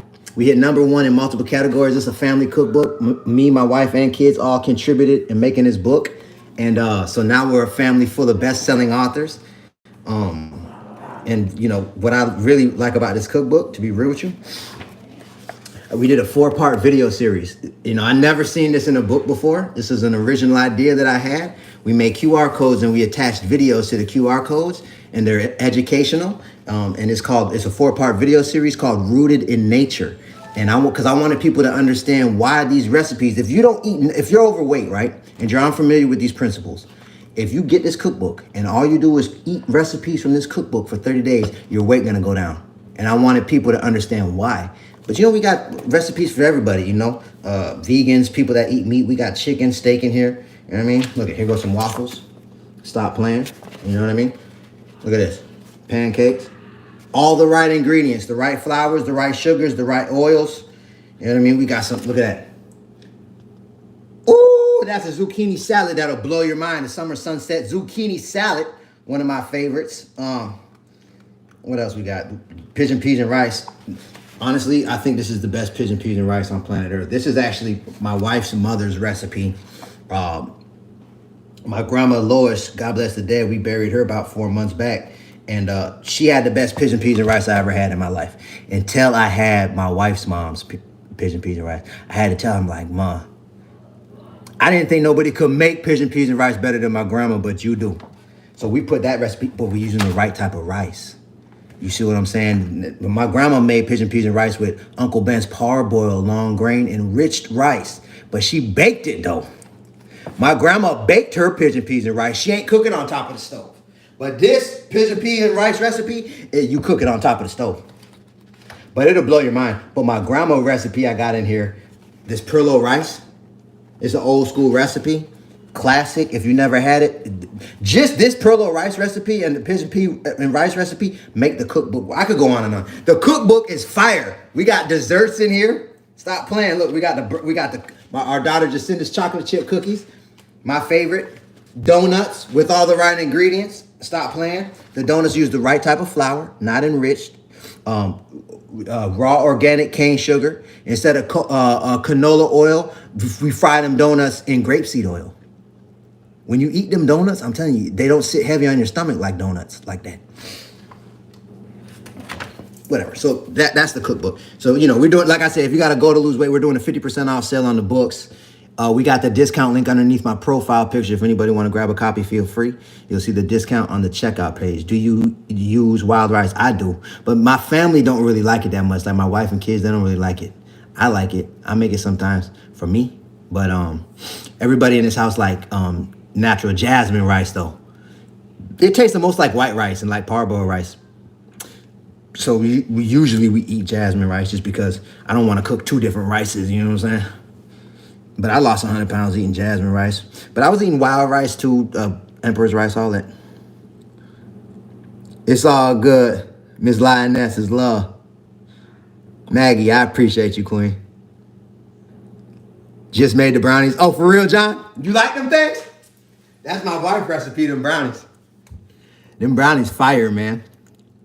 So I see you said enriched foods equal weight gain, but I thought niacin helps lose weight. And see, here's the thing, right? How do I say this?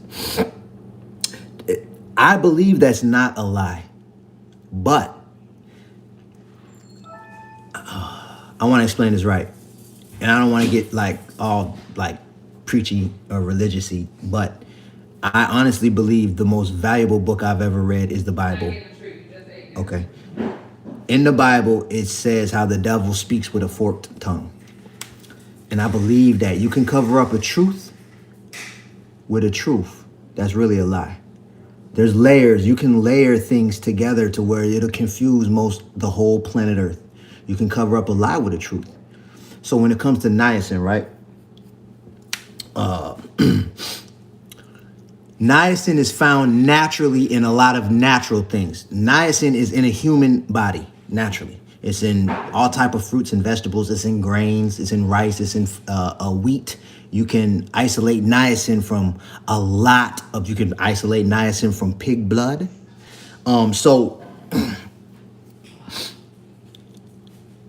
Natural niacin. Kimberly, I just seen the order come through. Marina Gully, I just seen the order come through as love.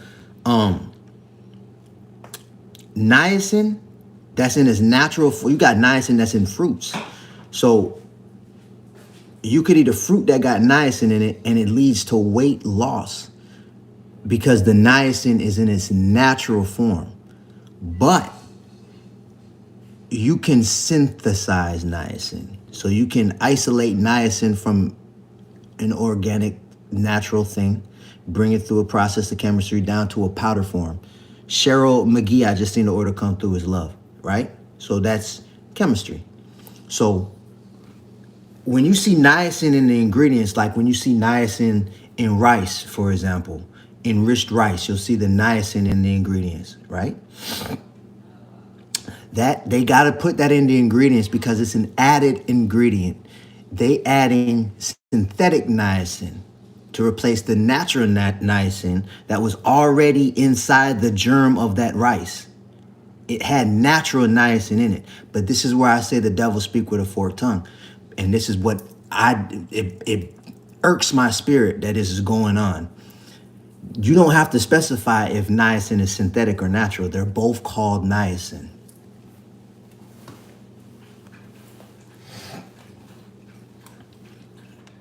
So if you eat natural jasmine rice, there's niacin in it, naturally. Or if you eat enriched jasmine rice, the natural niacin was removed and they added synthetic niacin. That's why they gotta put it in the ingredients. But if you buy natural jasmine rice, when you look at the ingredients, all it'll say is jasmine rice. It don't say niacin, but the natural niacin is in it. So when I started eating natural jasmine rice, my weight started going down. So then here goes the story online. Niacin leads the weight gain. So when you see it in the ingredients, oh, this is good. Sherry Chambers, I seen the order come through. Oh, this is good. It got niacin, good. And it's not a lie. Joseph Thompson, I seen the order come through. Is love. This is why I say the devil speak with a forked tongue. It's not a lie. Niacin probably does lead to weight loss. But they don't have to specify if it's not natural. It's the same exact name, niacin. If that makes sense, drop a 4 in the comments. Because I be seeing people in the comments be getting slick with me all the time. All right, bro, you must have failed science class. You probably was sleeping in science class. I could tell you ain't go to school. I've been seeing all type of slick comments about that. I see the 4 is dropping. Good. So, it's important to me, like to speak on it because when you realize it, you go to peeping things different. And there's another thing. They don't have to even say where they got the niacin from. Google search or go to ChatGPT. List 20 things that contain niacin. You can isolate niacin from a human arm. Or you can get it from a variety of plants. Riboflavin, you can get it from potato, you can get it from pig blood. Anything synthetic had to be isolated from something natural first, then you can synthesize it through chemistry. So it's a scary thought to think, oh, I could get riboflavin from a human arm or a potato. Karen, I just seen the order come through. Karen is love. Or pig blood. It don't have to be specified where they even isolated it from. It just says niacin. Look up the legality of it. Don't take my word for it. They don't have to specify where they got it.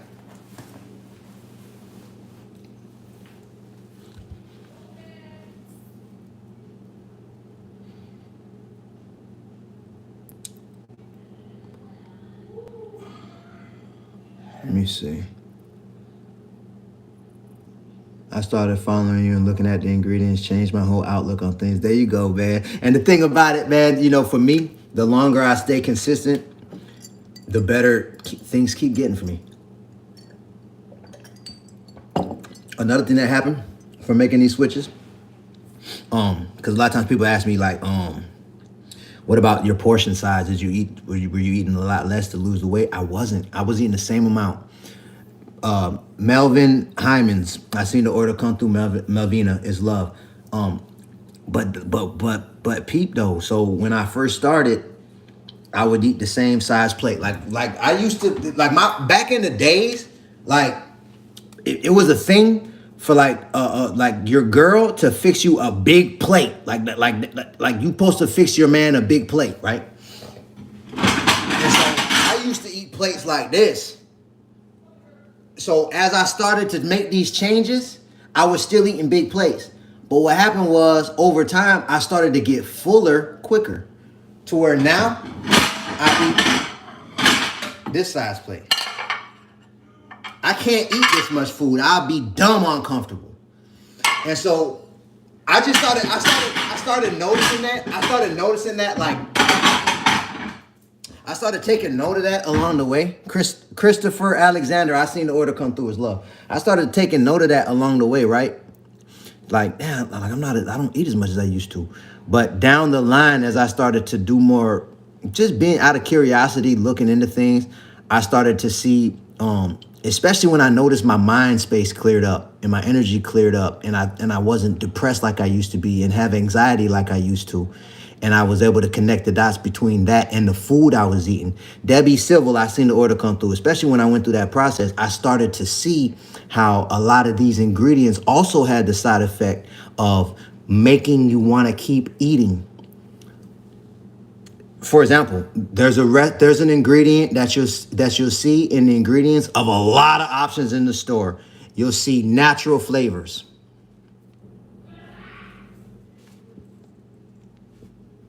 Drop a 4 in the comment if you ever notice natural flavors in the ingredients. Let me see who pulled up in here, like who really pulled up and put it in part. I'm in Hollywood, Florida. Shout out Hollywood, man. Can I get your book locally? Not in person. We only have it available online at the moment. We're doing a 50% off sale. I got the discount link under my profile picture on my homepage. If you want to grab a copy, you'll see the discount happen on the checkout page. If you want to grab one, feel free. I see the 4 is just dropping. Okay, so check it, right? Yeah, you pretty much say natural flavors is in a lot of things. I always thought it was just a natural flavor. If you're unfamiliar with natural flavors and what it actually is, I highly encourage you to go on YouTube and YouTube search 60-minute documentary about natural flavors. That first one that pop up, I forget what it's called, but the first one that pop up, it's like 15 minutes. Watch it about natural flavors and get the shock of your life. It's not natural.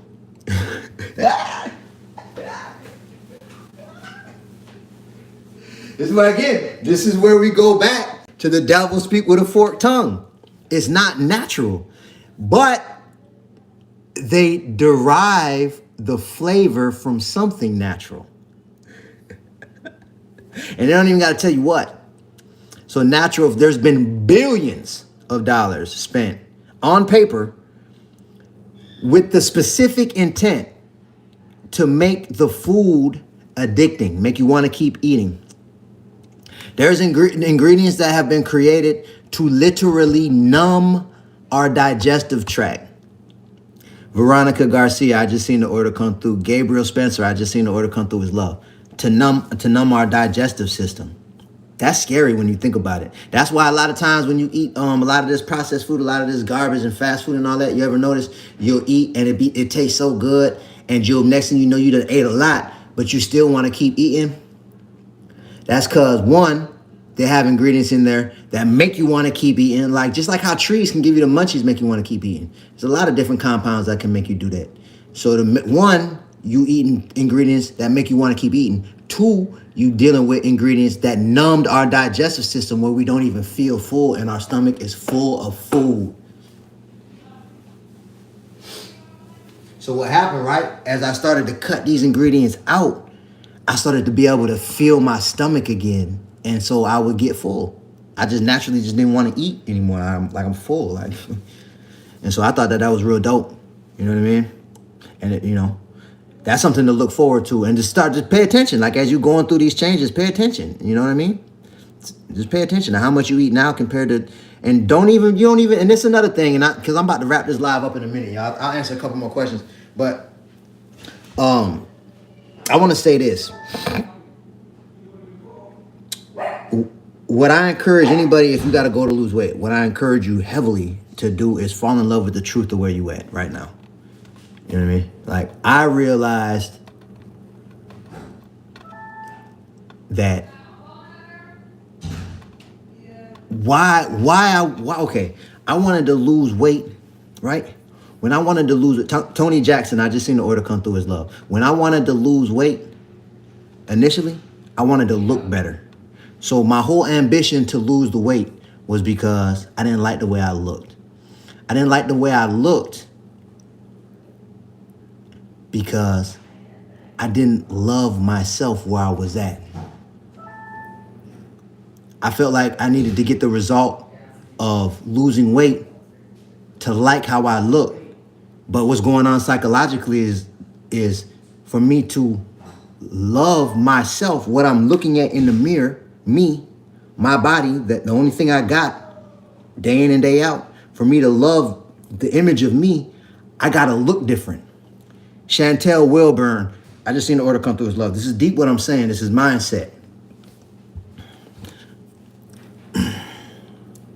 I encourage you, I don't care if you're 200 pounds overweight. I don't care where you at. Love yourself right now where you at. Now this take a certain type of intentionality in your mind. But if you can do it, it'll change your life forever. This is what makes it easy for me to love me. It blew my mind when I learned that our bodies contains over 100 trillion individual working cells. My battery's about to die, y'all. I got about 5 more minutes. I got to get up out of here. Google it. If you don't believe me, Google, does the human body contain 100 trillion cells? You'll see that there's there's studies that are showing that it's more than 100 trillion. Individual working cells. Now we got nanotechnology, right? Dakota Brown, I just seen the order come through. Dakota's love. Nanotechnology showing us that with nanotech, they can go in there and look at things that are super little.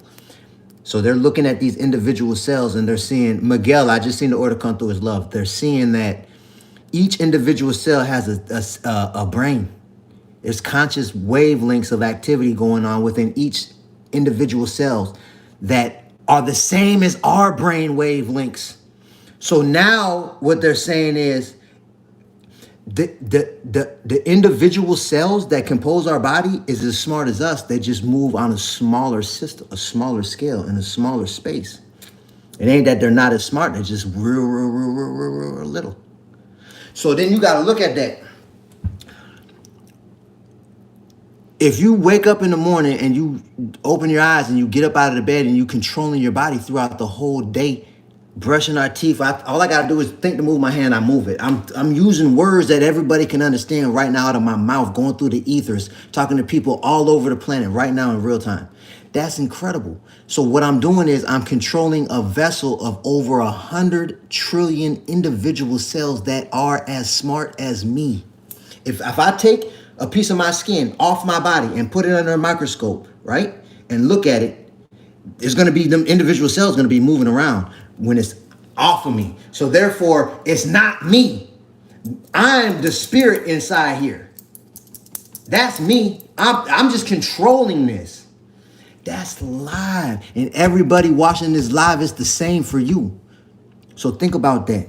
Imagine if you just could tell 100 trillion people, do this, and then everybody just move. That's what we're doing with our body. But they're not teaching us this in school, so we don't realize how divinely powerful we are. So when you realize that's the reality of the situation, I'm not making this up. So when you realize that's the reality of the situation, it make it easier to love yourself, man. You live. So love yourself where you at and embrace the truth. Embrace the truth. You got gauge what you're doing. We went over a lot of information here that you could use. Gauge what you're doing. You know, everybody that grabbed the book, a lot of people grabbed the book today. Read it, apply it, get on the scale every single day and pay attention. What did I eat today? What did I eat yesterday? Because now from doing that, and what I really like about my book too, when you read the whole thing, it'll make sense when you get to the end. I did a 10-point checklist, and it's it right here. And I made this checklist to make it real easy to stay on track. So every time you eat something, if you can't check off all 10 of them boxes and answer those questions yes, you know you, Latanya, I just seen the order come through. You know you eating the wrong version of whatever it is you about to eat. So I instruct everybody to write it down on a piece of paper, keep it on you for 90 days. And just go through the checklist. It'll get ingrained into you where it'll be like second nature to choose better options of what you like, right? When you fall in love with the truth of where you at, right? And fall in love and get curious, like have a curious mind. Love where you at right now and love the truth of it. So this way you can gauge the options that you choose. And Jonathan, I just seen the order come through, compared to what it's doing to your body weight. So it'll start to really make sense. You'll know what you ate, and you'll know what it did to your weight. So you'll start to get fascinated. You'll notice certain things you eat, it'll make your weight spike, and then the next day it'll be back where it was or less. Everybody, especially when you use the bathroom, you want to use the bathroom every day. So when you eat, your weight will go up. The next day you use the bathroom, get back on the scale, you notice your weight back where it was or down a little bit. So you know that was a good option what you ate, as opposed to you might go to a pizza parlor and eat some pizza made with enriched flour. Your weight will spike. The next day, you use the bathroom, you get on the scale, you notice it only came down a little bit. You're not even where you was before you ate it. So then you'll be like, oh, it's taking my body longer to break it down and get rid of it. It might take 2, maybe 3 days before you back even. So you'll start to see. So now it's not like you beating yourself up. You got a curious mind. You love where you at. So you're not getting all discouraged and getting frustrated. You love yourself. If that made sense, drop a 4 in the comments. You got to love the truth of where you at, man. And just get curious. And you'll notice, you ain't got to put that extra pressure on yourself. Like, oh, I want to lose 30 pounds in 3 months. Don't even look at it like that. Just look at it like, okay, I'm going to make better choices when I eat. I'm going to eat better versions of what I like. And I'm just going to stay consistent with that. And I'm going to watch my weight and see what happens. This way, it's no pressure on yourself. And you'll notice, even if it take, let's say, for example, let's say you lose 35 pounds in a year, right? Let's say you're 100 pounds overweight. You lose 35 pounds in a year. Some people might be like, dang, all year I only lost 35 pounds. That's great. You lost 35 pounds. Let's say the next year you lose 20. So you're like, damn, I didn't lose as much as I lost last year. If you put a weight on it and a time on it, you could get discouraged. But if you love the truth of where you at and you just gauging it, now you down 55 pounds in 2 years. Now the next year you lose another 30. Now you down 80 pounds. That next year you lose 20. You lost 100 pounds in 4 years. That time was going to pass anyway. And if you wouldn't have made these changes, you probably would have weighed more than where you was at. So you might as well get on this path and start getting that weight off, my brothers and sisters. I hope this live helped, man. If you got to go to lose weight, my books will help. We're doing a 50% off sale. I'm going to leave this link up. I might leave it up till tomorrow, matter of fact. But if you want to grab a copy, I got the discount link underneath my profile pictures. I'm gonna finish the live up with this. This helped me a lot. Especially for everybody that's not really good at cooking yet. I love myself more than the love that I have for the way food tastes.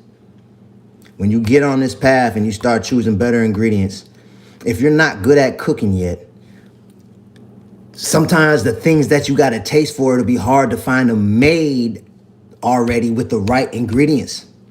That's the sad thing about this world. But the good news is all the right ingredients, you can find them in the grocery store or online. I don't care where you at. And you can find a better version regardless of your budget or location.